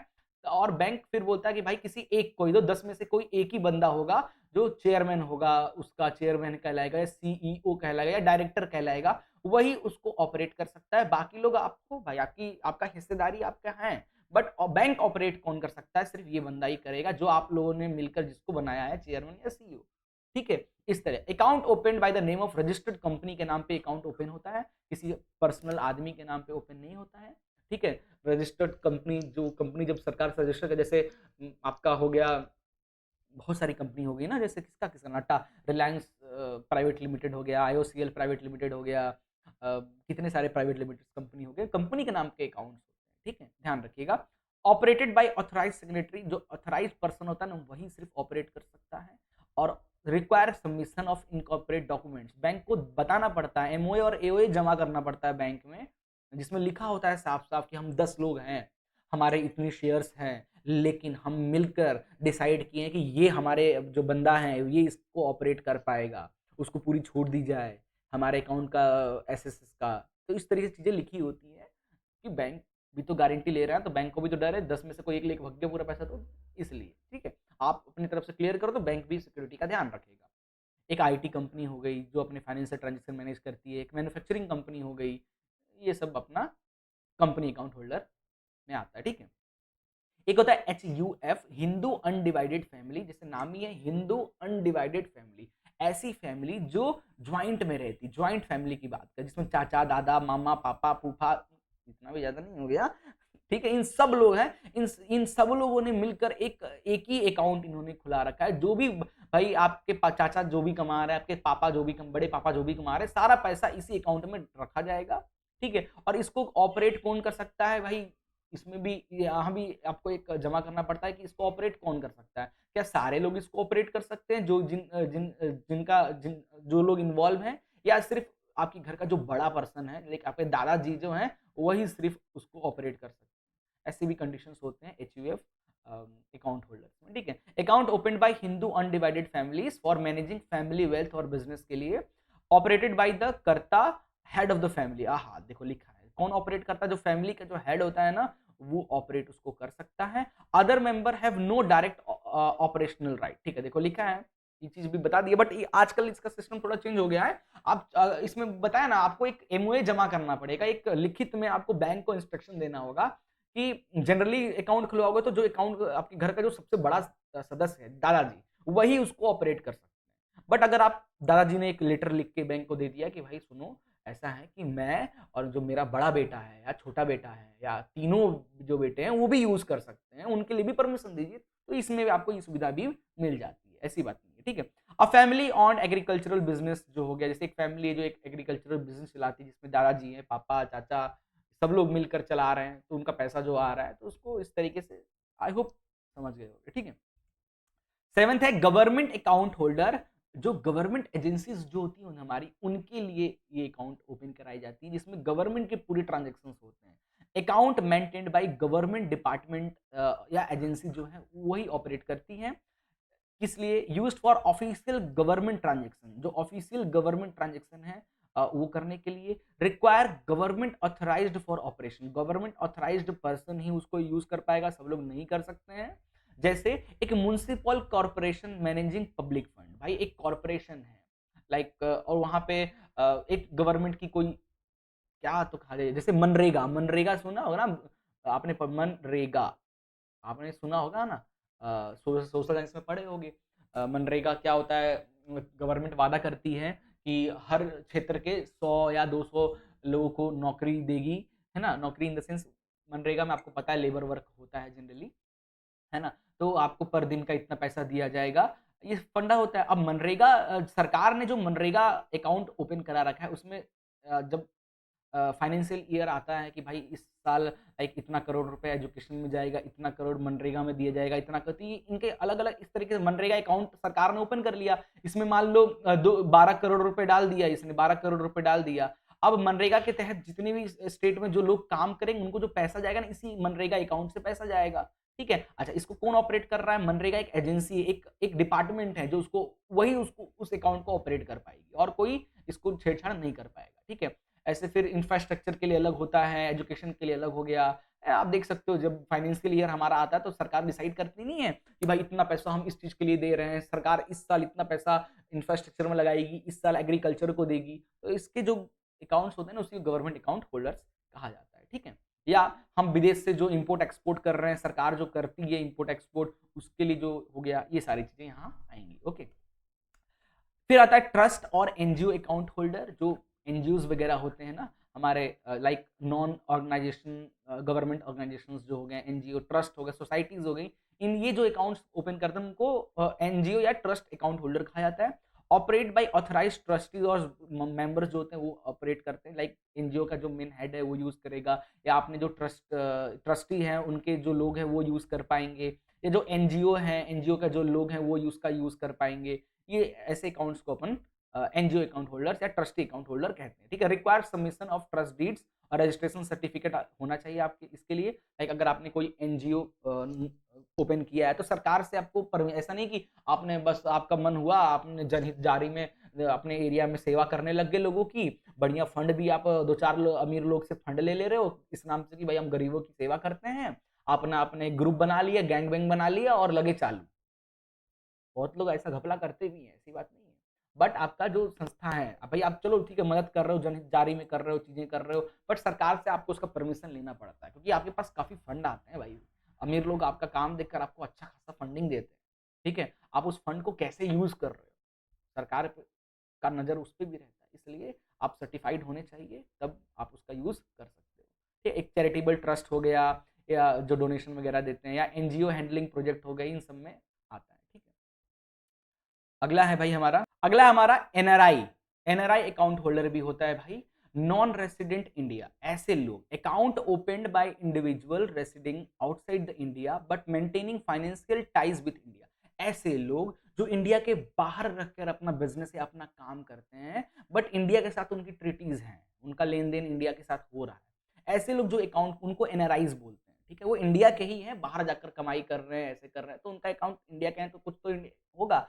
अब इंडिया आने के बाद फिर कैसे ऑपरेट करेंगे अपने पैसे को, इसी अकाउंट से ऑपरेट करेंगे, तो इनको एनआरआई अकाउंट होल्डर कहा जाता है। ठीक है, जैसे नॉन रेसिडेंट एक्सटर्नल हो गए, एनआरओ हो गया, नॉन रेसिडेंस ऑर्डिनरी लोग हो गए, फॉरेन करेंसी नॉन रेसिडेंस लोग, इन लोग आएंगे। An Indian working in USA saving in an NRE account में, एनआरआई अकाउंट में आएगा। ठीक है, एक इंडियन है जो फॉरेन में जाके जॉब वॉब कर रहा है, वो सब यहाँ आएंगे, एनआरआई कहा जाएगा, नॉन रेसिडेंशियल अकाउंट होल्डर। ठीक है, चलिए भाई, तो इतना ही था जो आपकी बुक में थे, इतने ही अकाउंट होल्डर के बारे में डिटेल में चर्चा की गई है।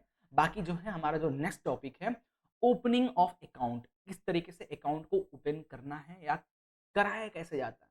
भाई आप भी तो, आप बड़े हो गए ना, आप भी तो कभी किसी बैंक में जाओगे अकाउंट ओपन करवाने, तो आपको मैं आज ही 9th क्लास में ही सिखा, इसलिए सीबीएसई ने ये ऑप्शनल सब्जेक्ट आपके लिए लेकर आया है।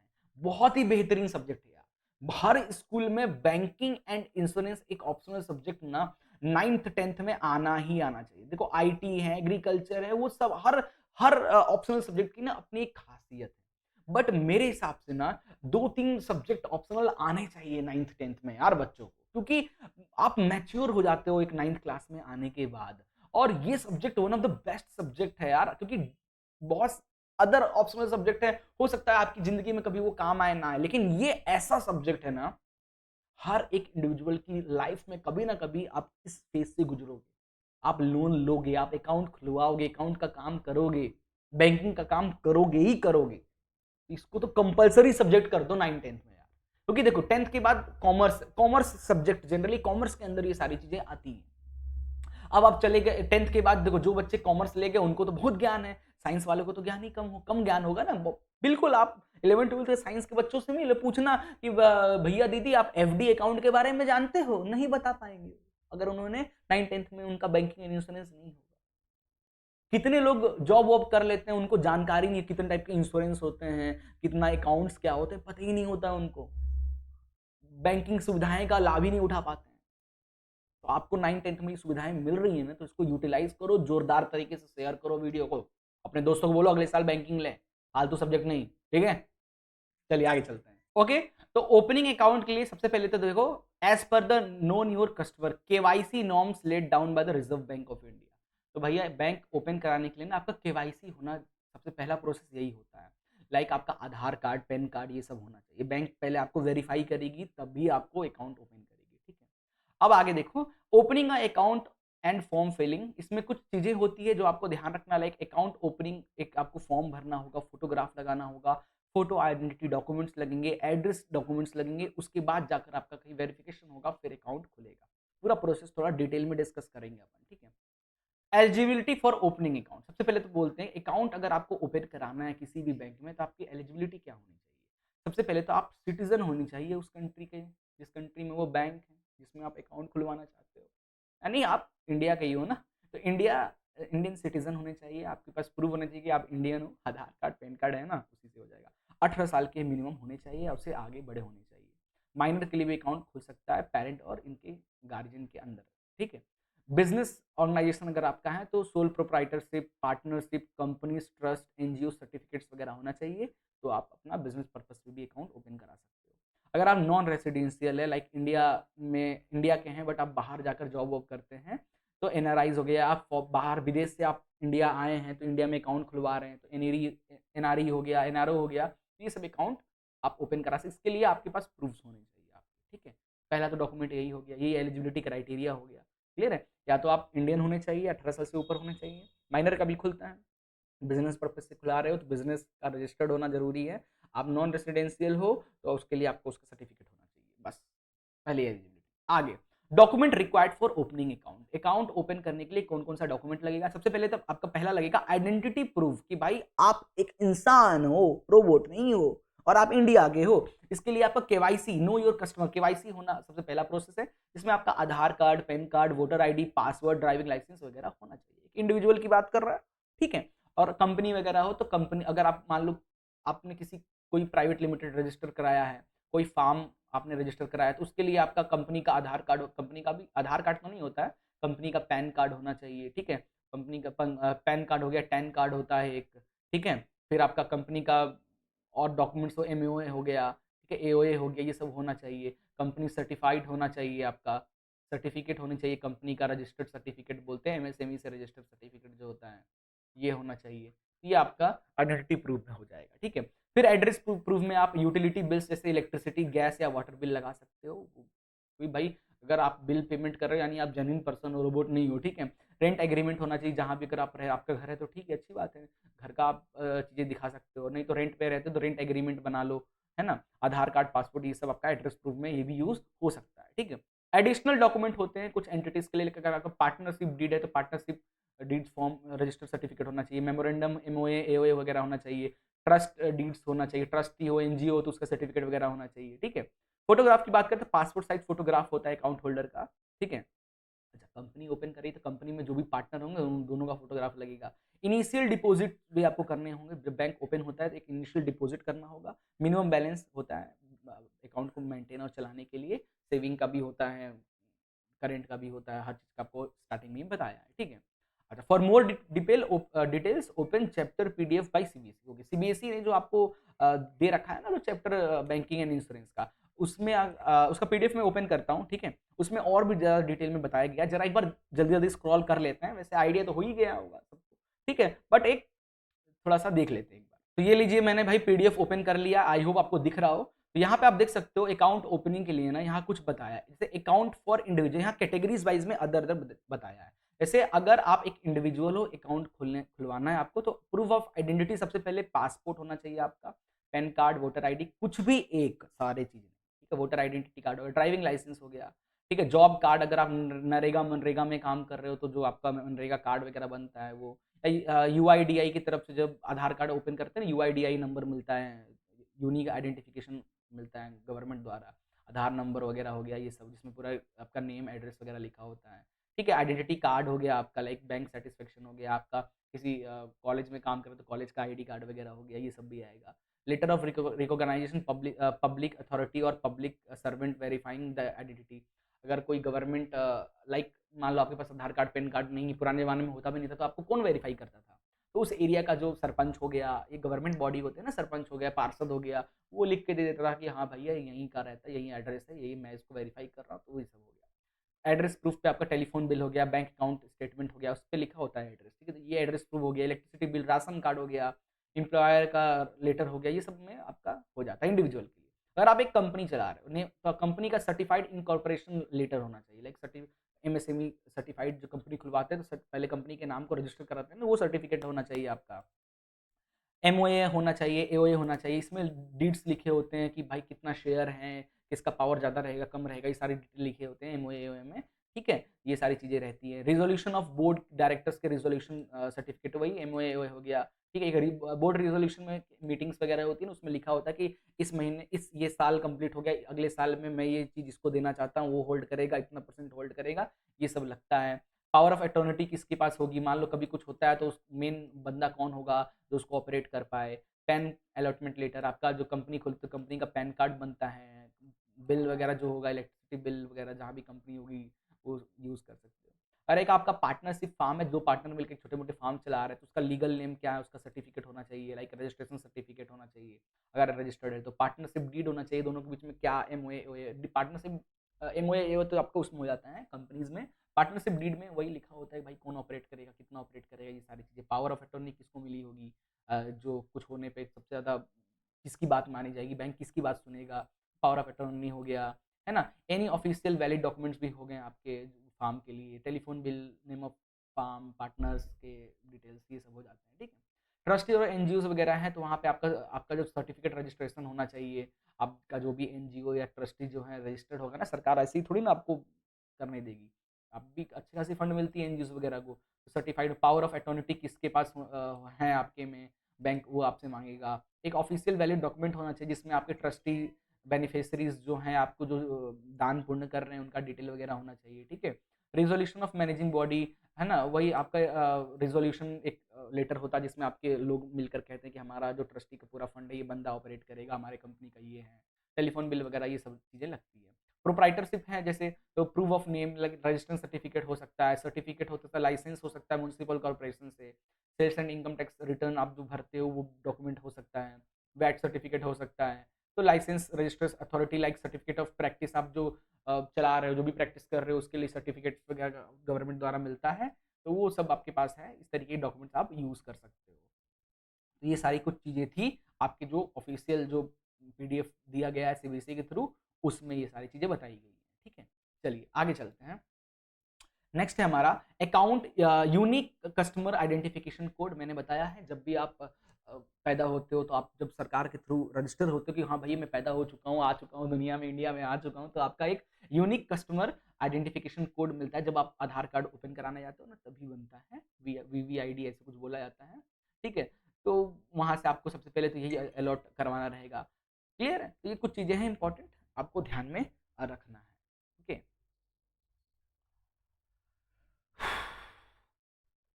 चलिए भाई ये हो गया हमारा। आगे चलते हैं, लास्ट टॉपिक चैप्टर का हमारा कैशबुक, पासबुक और बैंक रिकॉग्नाइजेशन सेटल स्टेटमेंट क्या होता है, इसके बारे में डिस्कस करते हैं। तो भाई आपको पता है, ये जाना पहचाना लग रहा है, आपके पापा मम्मी के पास होगा ये जरूर। एक बुक होता है जिसमें पूरे ट्रांजेक्शन रिकॉर्ड होते हैं, लाइक कितना ट्रांजेक्शन आपने किया, आया अकाउंट में कितना पैसा है, कितना डाला, कब डाला, कितने टाइम, डेट वेट सब लिखा रहता है। ये सब हमारा। We will now discuss the books of account maintained by customer at his end and the statement given by the bank giving detail of the transaction made by the customer, ठीक है। तो यहाँ पे देखो कैशबुक और passbook में क्या difference होता है, तीनों में क्या डिफरेंस होता है, ये सब चीजें भी हम लोग यहाँ डिस्कस करना है। तो क्या होता है जब आप किसी बैंक में अकाउंट ओपन करते हो ना, आपको जब अकाउंट ओपन हो जाता है, इनिशियल डिपॉजिट कर दे तो आपको एक किट मिलता है जिसमें आपका पेन, एटीएम कार्ड होता है, आपका ये पासबुक होता है। ये आपके लिए होता है, कस्टमर के लिए, कि आप कितना ट्रांजेक्शन कर रहे हो, कब कितना पैसा आया, कितना गया, ये एक आपके लिए होता है। और एक कैशबुक एक बैंक आपको प्रोवाइड करता है, एक आपका पर्सनल आप खुद बनाते हो, आपका कैशबुक हो गया। बैंक जो प्रोवाइड करता है वो पासबुक हो गया, बैंक के डिटेल्स वगैरह, ठीक है। बैंक रिकॉग्नाइज सेटलमेंट क्या, ये आगे हम डिस्कस करते हैं। तो ये बैंक आपको चीजें प्रोवाइड करता है ताकि भाई आप वो तो कर पाओ कि भाई आपके अकाउंट में कितना पैसा आया, कितना गया, नहीं तो पता चला बैंक, समझ रहे हो। चलिए आगे स्टार्ट करते हैं कैश बुक से। पुराने जमाने में ना कैश बुक एक आपका पर्सनल होता है, लाइक एक जिसका लाइक मैं मेरा मेरा एक अकाउंट है किसी बैंक में, ठीक है। अब बैंक मुझे नहीं भरोसा यार बैंक के, मैं पैसा डाल तो रहा हूँ, निकाल भी रहा हूँ, ठीक है, बट बैंक कहीं बीच में घपला कर ले रहा है, लाइक कुछ एक्स्ट्रा चार्जेस वगैरह काट ले रहा है, तो कैसे पता चलेगा, है ना। कैसे पता चलेगा क्या है नहीं है। थोड़ा सा डिटेल में अपन बात करेंगे कैश बुक, पासबुक और इनके डिफरेंसेस पे, ठीक है। जरा पढ़ लेते हैं फिर अपन आगे डिस्कस करें। A cash book is a financial journal maintained by the an entity to record all cash and bank transaction both receipt and payment in chronicle order, ठीक है। क्रॉनिकल ऑर्डर यानी जन्मजात से हम सीखते हैं ना बनाना, हमारी खाता, जैसे पापा लोग का भी एक रेड बुक होता होगा, खाता बुक, जिसमें हम हमने आज इतने तारीख को बैंक में इतना पैसा डाला है, ठीक है। और फिर जब पैसा आप निकालते हो कैश के फॉर्म में, तो उसमें कैश से जो भी लेन देन करते हो, भाई इतना मैंने निकाला, 1,000 रुपये निकाला, उसको यहाँ यहाँ खर्चा किया, एक पर्सनल डायरी टाइप का हो गया कैश बुक आपका, ठीक है। इसको जो बंदा जो है ना वो ऑपरेट बनाता है, उसका सेल्फ होता है, बैंक का इससे कोई लेना देना जनरली नहीं रहता है, ठीक है। फीचर्स के बारे में, it serve both ledger and journals provide करता है, कितना आया कितना गया, इसका ध्यान रखता है। इसमें दो कॉलम्स होते हैं, उससे अधिक कॉलम्स भी होते हैं, एक होता है कैश कॉलम, एक होता है बैंक कॉलम। लाइक एक आपने एक बैंक कॉलम में आप बैंक में कितना जमा किए, बैंक से कितना निकाले, और जो पैसा आप निकाले उसको कहाँ कहाँ यूज किए, वो आपका कैश कॉलम में हो गया, ठीक है। इस तरीके से कॉलम्स बनाकर आप अपना खुद का हिसाब करना। जैसे अगर आप जॉब कर रहे हो, आपके पापा मम्मी भी, एक मम्मी स्पेशली मम्मी को काम ये रहता है, ठीक है। तो पापा लाइक महीने का खर्चा कैसा चल रहा है, एक डायरी बनाती है मम्मी लोग, लिखती है इस महीने इतना खर्चा हुआ है, तो यार अगले साल इस महीने बहुत ज़्यादा खर्चा हो गया है, तो अपन विंटर छुट्टी में कहीं घूमने नहीं जा रहे हैं। मम्मियाँ रिकॉर्ड बनाती है, वो फिक्स करके रखती है भाई इस महीने कितना खर्चा हो रहा है, तो वो एक तरीके कैश बुक ही समझो, ठीक है। यहाँ types of cash book, single column cash book हो गया, record only cash transactions record करते हैं। डबल कॉलम हो गया, बोथ कैश और बैंक ट्रांजेक्शन इसमें रिकॉर्ड होता है। ट्रिपल इसे इंक्लूड कैश, बैंक और डिस्काउंट्स वगैरह भी इसमें इंक्लूड हो जाते हैं, वेराइटीज इसके, ठीक है। आगे बात करते हैं इसका एडवांटेजेस क्या होता है कैशबुक का। तो फैसिलिटीज इजी ट्रैकिंग ऑफ और डेली ट्रांजेक्शन जो है ना उसको इजीली ट्रैक कर पा, जैसे मम्मी लोग बनाती है ना मंथली घर में, कितना राशन आया, कितना गया, कहाँ बिजली बिल, कहाँ क्या, मोबाइल रिचार्ज, बच्चे का फीस, ये सारी चीजें। हेल्प इन प्रिपेयरिंग फाइनेंशियल, आपका फाइनेंशियल स्टेटमेंट पता चल जाता है कि भाई हर महीने 6,000 रुपये खर्चा हो रहा है, इतनी कमाई है, 6,000 खर्चा हो रहा है, इतना है हमारे पास, इसमें से अपन इतना सेविंग कर लेंगे, इतने बच्चे का फीस, लाइक इस तरीके से एक फाइनेंशियल स्टेटमेंट बना रहता है माइंड में हमारे कि भाई कितना खर्चा हो रहा है, कितना बचाना है, ये सारी चीजें, ठीक है। Act as a proof of transaction for adults के लिए, ठीक है। इस तरीके का देखो होता है कि इतने तारीख को इतना कैश डिपॉजिट किया बैंक में, ठीक है, बैंक में इतना पैसा है, ओपनिंग बैलेंस, इस तरीके से कॉलम्स बने होते हैं जिसमें डिटेल्स लिखी जाती है, ठीक है। अब पासबुक हो गया, पासबुक जो है ना बैंक द्वारा आपको मिलता है, बैंक आपको चीजें प्रोवाइड करता है, बैंक से जो आप लेन देन कर रहे हो ना बैंक द्वारा, ठीक है। और passbook is a record maintain by the bank, maintain करता है। कैशबुक को कौन मेंटेन करता है, कैशबुक जो था वो अकाउंट होल्डर जो होता है ना वो सेल्फ मेंटेन करता है, अकाउंट होल्डर जो होता है ना वो सेल्फ खुद मेंटेन करता है, और जो पासबुक होता है बैंक मेंटेन करती है, बैंक से जो लेन देन कर रहे हो, ठीक है। Showing all the transaction between bank and account holder के बीच में जो भी ट्रांजेक्शन हो रहा है सब उसमें दिखाते हैं, रिफ्लेक्ट लाइक कितना डिपॉजिट, कितना विड्रॉल हुआ, कितने अकाउंट में बैलेंस है, ये सारी चीजें। फीचर्स क्या है, अब बैंक द्वारा अपडेट की जाती है तो serving as a account holder record, ठीक है। बैंक पर्सपेक्टिव, बैंक के पर्सपेक्टिव से ट्रांजेक्शन इसमें दिखाए जाते हैं, एक कितना क्रेडिट हुआ, कितना डेबिट हो रहा है, ये सारी बैंक के पर्सपेक्टिव, ठीक है। आप मान लो बैंक में 10,000 रुपए डाले और बैंक से 5,000 रुपए निकाल लिया, तो बैंक क्या दिखाएगा, 10,000 आपने इतनी तारीख को डाला, 5,000 इतनी तारीख को निकाला, तो 5,000 आपके अकाउंट में बचा हुआ है बैंक के नजरिया से।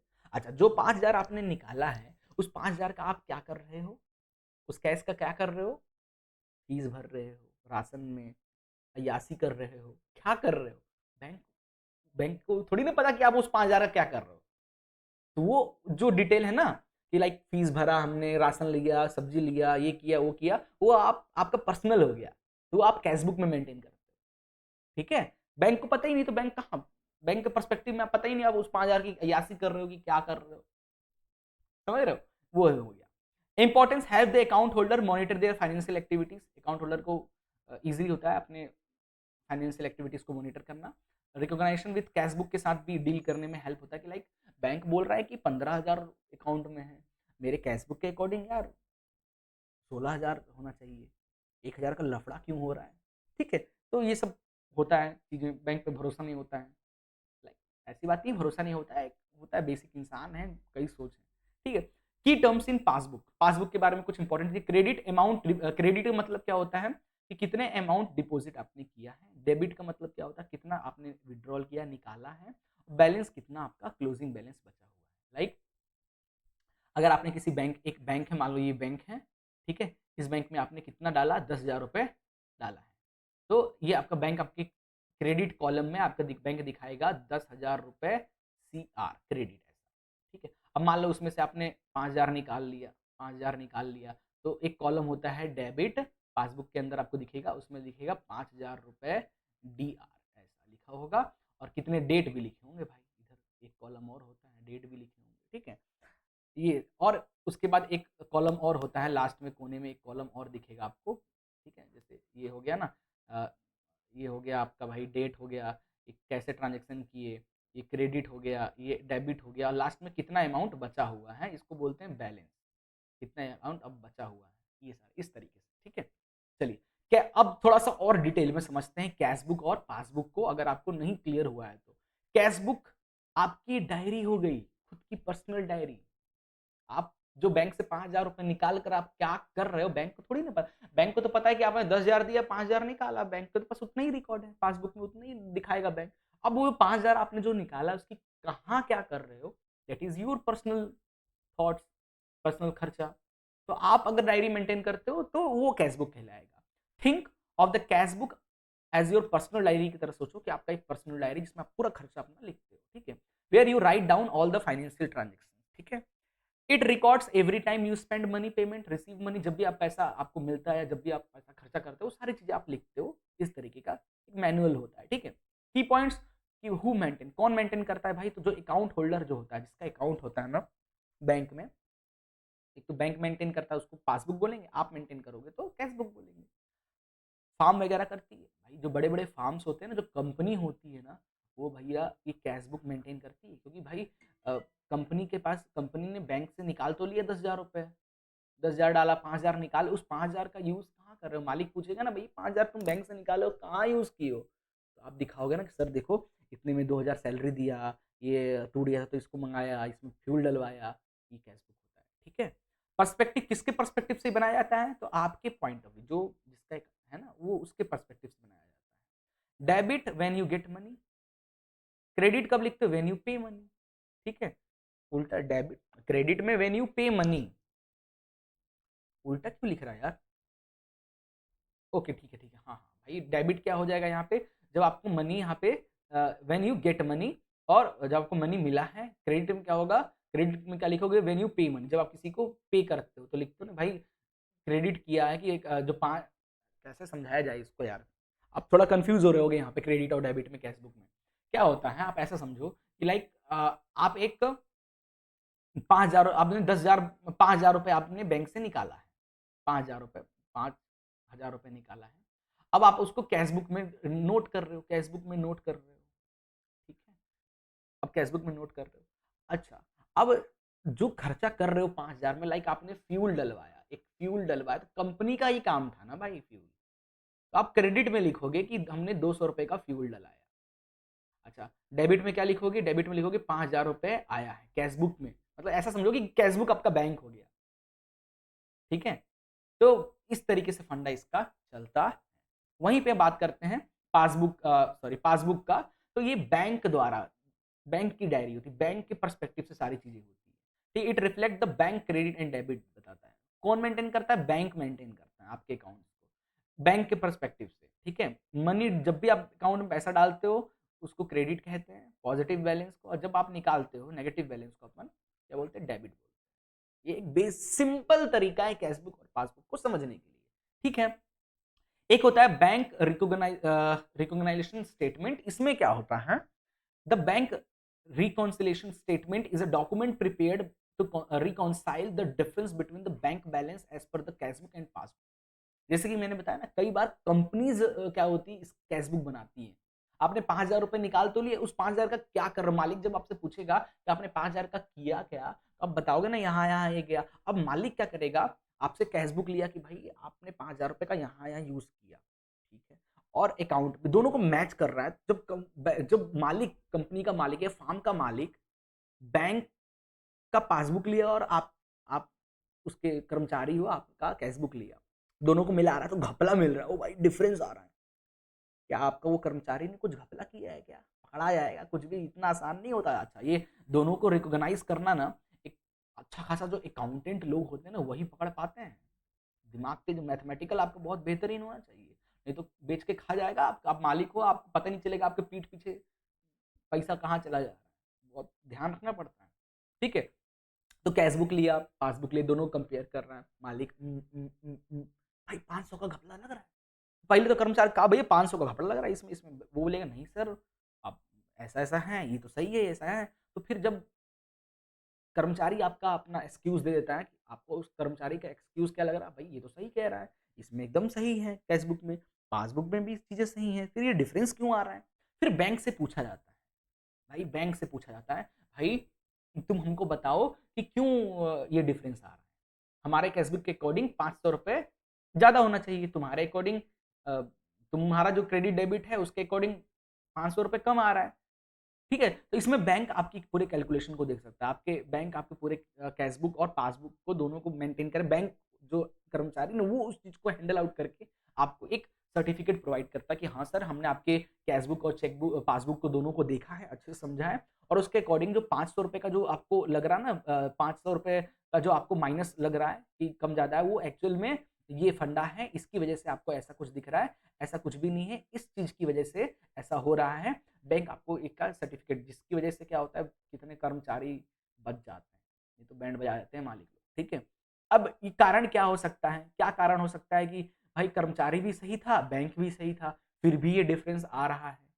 ठीक है, क्यों आ रहा है, क्या रीजन हो सकता है ये भी हम लोग डिस्कस करेंगे अभी आगे, ठीक है। तो इसमें काफी सारी डिफरेंस होने का काफी कारण हो सकता है, सारे कारण हो सकते हैं डिफरेंस होने का। जैसे आउटस्टैंडिंग चेक, आपने चेक इशू कर लिया है बट अभी चेक क्लियर नहीं हुआ है। Deposit in transit, deposit made but not yet reflected in the pass, आपने पैसा डाल दिया है बट वो कंडीशन है किसी बैंक का कि आप पैसा जब हमारे पास डालोगे तो 4 घंटे बाद आपके अकाउंट में शो करेगा, उससे पहले नहीं करेगा। तो ये कारण हो सकता है भाई। अब उसी बीच में आप चेक करने पहुंच गए तो दिक्कत हो जाएगी, है ना। बैंक चार्ज वगैरह, कभी कभी बैंक एक्स्ट्रा चार्ज भी काट लेता है। लाइक आपने 10,000 रुपए बैंक में डाला है ना, 10,000 रुपए, और बैंक उसमें से 500 रुपए क्या कर लिया, आपका जो इंश्योरेंस कराता है हर बैंक वो काट लिया। अब आपके पास कितने बच गए, 9,500। अब आप एज ए एम्प्लॉय आपने क्या किया, आपने उसमें से 5,000 रुपए निकाला और आपने कैश बुक में क्या किया, मेंशन किया 5,000 रुपए का पूरा खर्चा, ठीक है। और अब आया मालिक, मालिक आया, बोलता है, दोनों को देखा, पासबुक और कैश बुक। पासबुक में मालिक ने बोला मैंने तो 10,000 डाला था, तुमने 5,000 निकाला, तो 5,000 रुपए अकाउंट में होना चाहिए ना, बट अकाउंट में तो 4,500 रुपए ही है। 500 रुपए कहाँ गया, कहाँ चला गया 500 रुपए, एम्प्लॉय बताओ कहाँ गया। बोलता सर देख लो आप कैश बुक अच्छे से, मैं तो सही कर रखा हूँ। फिर मालिक बोलता है अच्छा, मैं बैंक के पास जाता है, बैंक से कहता है भाई बताओ ये क्या कारण है। तो बैंक देखता है फिर बताता है अरे सर आपका 500 रुपए मैंने इंश्योरेंस के टर्म में काटा, आपने जो इंश्योरेंस कराया था ना उसमें कटा है, डिडक्ट हुआ है। तो ये कारण हो गया। कुछ एरर्स भी हो जाते हैं कभी कभी, कैलकुलेशंस में कंप्यूटराइज होती है, कभी कभी एरर भी हो जाता है तो उसको बाद में ठीक कर दिया जाता है बैंक द्वारा। डायरेक्ट बैंक ट्रांजेक्शन हो गया, ऑटोमेटिक डिडक्शन हो जाता है, जैसे आपने लाइक आपका अपने ऑटोमेटिक कुछ लगा रखा है कि हर महीने लोन आपके अकाउंट से कट जा रहा है। तो ये सारी चीजें हो सकती है। स्टेप टू प्रिपेयर, बीआरएस भी बोलते हैं इसको, बैंक रिकॉन्सिलाइजेशन स्टेटमेंट जो होता है, बीआरएस भी कहा जाता है इसको। सबसे पहले बैंक क्या करता है, बैंक का कर्मचारी कैशबुक और पासबुक को कंपेयर करता है दोनों में, आइडेंटिफाई करता है ट्रांजेक्शन को किस वजह से ऐसा हो रहा है, एडजस्ट करता है कैशबुक और पासबुक बैलेंस को, एंड प्रिपेयर एक स्टेटमेंट करता है कि भाई देखो कैशबुक में इतना था, बैंक स्टेटमेंट इतना था, दोनों में से इतना जो डिफरेंस आ रहा है, ये डिफरेंस किस वजह से आया है। ये डिफरेंस इसलिए है कि आपका जो इंश्योरेंस कटा है ना, या बैंक का जो मैसेज जो बैंक देता है उसका चार्ज काट लिया गया है, ठीक है, या एटीएम का जो का चार्ज है ना, आपने एक्स्ट्रा 5 बार से ज्यादा आपने एटीएम से पैसा निकाला है तो उसका चार्ज है ये। तो इस तरीके से बैंक आपको एक रिकॉन्सिलाइजेशन सर्टिफिकेट प्रोवाइड करता है, ठीक है। चलिए भाई, कंपैरिजन ऑफ कैशबुक पासबुक और बीआरएस की कंपैरिजन बात करते हैं। तो मेंटेन, कैशबुक को कौन मेंटेन करता है, अकाउंट होल्डर, पासबुक को बैंक करता है, और बीआरएस जो हो गया हमारा, बीआरएस शॉर्ट में अकाउंट होल्डर वही मेंटेन करता है यार, मतलब अकाउंट होल्डर और बैंक की कोऑर्डिनेशन से निकलता है। पर्पस क्या होता है भाई, कैशबुक का रिकॉर्ड एंटिटी कैश बैंक, आपने बैंक से जो 5,000 रुपए निकाला उसको कहाँ कहाँ यूज कर रहे हो, आपका पर्सनल है, उसका रिकॉर्ड रखना। और पासबुक में रिफ्लेक्ट करता है ओनली ट्रांजेक्शन जो आपने बैंक में डाला, बैंक से निकाला, उसके बाद आपने उसके साथ क्या किया उसका रिकॉर्ड नहीं रहता। यहाँ पे रिकॉन्साइल डिस्पेंसरीज बिटवीन, दोनों में क्या डिफरेंस होता है, इस पर्पज से इसको बनाया जाता है कि दोनों में क्या क्यों अंतर आया है, क्या है ये, ठीक है। नेचर जर्नल एंड लेजर के लिए, स्टेटमेंट के लिए होता है, ये एक सहमति डॉक्यूमेंट के होता है। अपडेट कौन करता है, अकाउंट होल्डर अपडेट करता है, बैंक अपडेट करता है, और periodically by the account holder, account holder और बैंक मिलकर इसको पीरियडिकली मेंटेन करते हैं। क्लियर हो गया। अब कुछ प्रैक्टिकल एग्जांपल आपको इसका बता रहा हूं, आई होप अभी तक तो समझ में आ ही गया होगा, फिर भी एक सिनेरियो है, a business issue a cheque of 10,000, ठीक है, but it has not been cleared by the bank, से भी क्लियर नहीं हो, 10,000 का चेक इशू तो कर दिया बट बैंक से भी पैसा निकला नहीं है। एडिशनली बैंक डिडक्ट 500 रुपए सर्विस चार्ज, भाई चेक भजाने के लिए सर्विस चार्ज बैंक ने 500 रुपए काट लिया है, ठीक है। 10,000 रुपए अभी इशू नहीं, लेकिन पांच, जैसे आपने आपके बैंक में आपके पास मान लो 15,000 रुपए अकाउंट में था, आपने 10,000 रुपए का चेक बनाया किसी दूसरे पर्सन के लिए, तो अभी आपके अकाउंट में कितना दिखा रहा है, 14,500 रुपए दिखा रहा है। 500 रुपए कहाँ चला गया, सर्विस जो चेक अभी गया नहीं, चेक आपके अकाउंट से अभी गया नहीं है, बट 5 सर्विस चार्ज बैंक ने पहले ही काट लिया है, आपने जैसे चेक जमा किया है, ठीक है। तो आप बोलोगे भाई 10,000 रुपए गया भी नहीं, 500 रुपए कट भी गया, कहाँ चला गया, ठीक है। तो कैशबुक में आप क्या दिखाओगे कि 10,000 रुपए मैंने तो दे दिए, सामने वाले के नाम पे चेक इशू कर दिया है, उस बंदे को चला जाना चाहिए 10,000 रुपए, ठीक है। आप कैशबुक में यही लिखोगे, आपको यही पता है ना कि 10,000 रुपए का चेक हमने बनाया है उस बंदे के नाम पे, उसको चला गया मेरे अकाउंट से 10,000 रुपए। अच्छा, पासबुक में क्या दिख रहा है, 500 रुपए का डिफरेंस दिख रहा है, ठीक है, कि भाई चलो अभी 10,000 रुपए भी गया नहीं है, चला जाएगा, तो 15,000 में से 10,000 जाएगा तो 5,000 बचना चाहिए ना, बट इसके अकॉर्डिंग तो आपके पास 4,500 रुपए बच रहा है, 500 रुपए कहाँ चला गया। तो वो बीआरएस में आपको हाईलाइट होगा कि भैया चेक की जो चार्ज है ना उसको पहले ही ले लिया गया, चेक चार्ज है वो है, ठीक है। क्लियर हो गया। आगे हैं कुछ क्वेश्चंस भी आते हैं जब हम लोग इन चीजों को पढ़ते हैं ना, यहाँ पे कुछ हमारे मन में कुछ क्वेश्चंस भी आते हैं। जैसे पहला क्वेश्चन, क्या रीजन हो सकता है डिस्पेरेंसी बिटवीन कैश बुक और पासबुक में जो ये अंतर है ना, डिफरेंसेस, किसकी वजह से हो सकता है? तो बताया टाइमिंग डिफरेंस हो गया कि भाई आपने चेक लगा दिया, चेक का पैसा भी कटा नहीं है बट बैंक अकाउंट में दिखा रहा है, या चेक कट गया, एक्स्ट्रा आपका सर्विस चार्ज भी लग गया, आपने सर्विस चार्ज जोड़ा ही नहीं, ठीक है। Cheque issued but not presented, cheque deposit कर दी बट अभी बैंक में आपने चेक जमा कर दिया अपने अकाउंट में, बट वो अभी तक आपके अकाउंट में आया नहीं है। आपकी कैशबुक में आपने चढ़ा दिया, पासबुक में अभी आया ही नहीं, बैंक को थोड़ा डिले हो रहा है करने में। तो ये डिफरेंस है इसकी वजह से। Direct deposit into bank account, ठीक है, स्टैंडिंग हो गया। फिर बैंक चार्जेस एंड इंटरेस्ट भी, जो बैंक चार्ज, इंटरेस्ट, क्रेडिट वगैरह, आपका आपने भाई सोचा कि यार 10,000 रुपये डाला, 10,600 रुपये कहाँ से आ गया, 600 रुपये एक्स्ट्रा कहाँ से आ गया, भाई बैंक का लूट लिया? नहीं भैया, इंटरेस्ट दिया बैंक आपको। ये डिफरेंसेस हो गया। एरर हो, कभी रिकॉर्डिंग करने में एरर हो सकते हैं, कैशबुक में या पासबुक में, आप आपसे भी गलती हो सकता है, मशीन से भी गलती हो सकता है, ठीक है। अनरिकॉर्डेड ट्रांजेक्शन, कोई ऐसा ट्रांजेक्शन जिसको रिकॉर्ड नहीं कर पाए हैं, वो अनरिकॉर्डेड ट्रांजेक्शन हो सकता है। कोई फ्रॉडेंट हो सकता है, आपके अकाउंट से भैया किसी ने फ्रॉड कर लिया, आपको पता ही नहीं चला, ये डिफरेंस हो सकता है, ठीक है, ध्यान रखिएगा। एक क्वेश्चन और आ सकता है कि बैंक रिकॉन्सिलेशन की जरूरत क्यों पड़ती है, क्या जरूरत है इसकी? भाई कैशबुक है, पासबुक है, फिर ये तीसरा लाने की क्या जरूरत है? दोनों को पता चल गया ना, दोनों के बीच में क्या डिफरेंस है, डिफरेंस किस वजह से है, उसको जानने के लिए। तो आइडेंटिफाई कर पाओ आप कि भाई ये डिफरेंसेस क्यों है, इसलिए ये जरूरी है।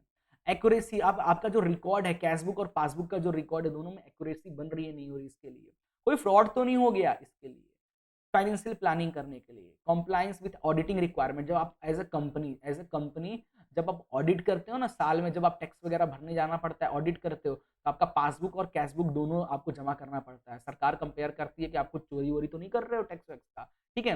बैंक परफॉर्मेंस मॉनिटरिंग हो गया, एरर तो नहीं कुछ फाइनेंशियल स्टेटमेंट में। टाइमिंग डिफरेंस जो है उसके बारे में जानने के लिए। बिल्डिंग स्टेक होल्डर्स के साथ, आपके जो शेयर पार्टनर्स हैं किसी कंपनी में, उनके बीच में कोऑर्डिनेशन बना रहे। नहीं तो पता लगा कि एक ने निकाल लिया, अभी तक रिफ्लेक्ट ही नहीं किया, फिर बाद में किया, तो कैलकुलेशन गड़बड़ा हो गया आपका। तो ये सब चीज़ों के लिए, इसलिए ये बैंक रिकॉन्सिलेशन इंपॉर्टेंट होता है, ठीक है। एक और चीज आता है इसमें क्वेश्चन कि how to prepare the bank, BRS किस तरीके से प्रिपेयर करते हैं?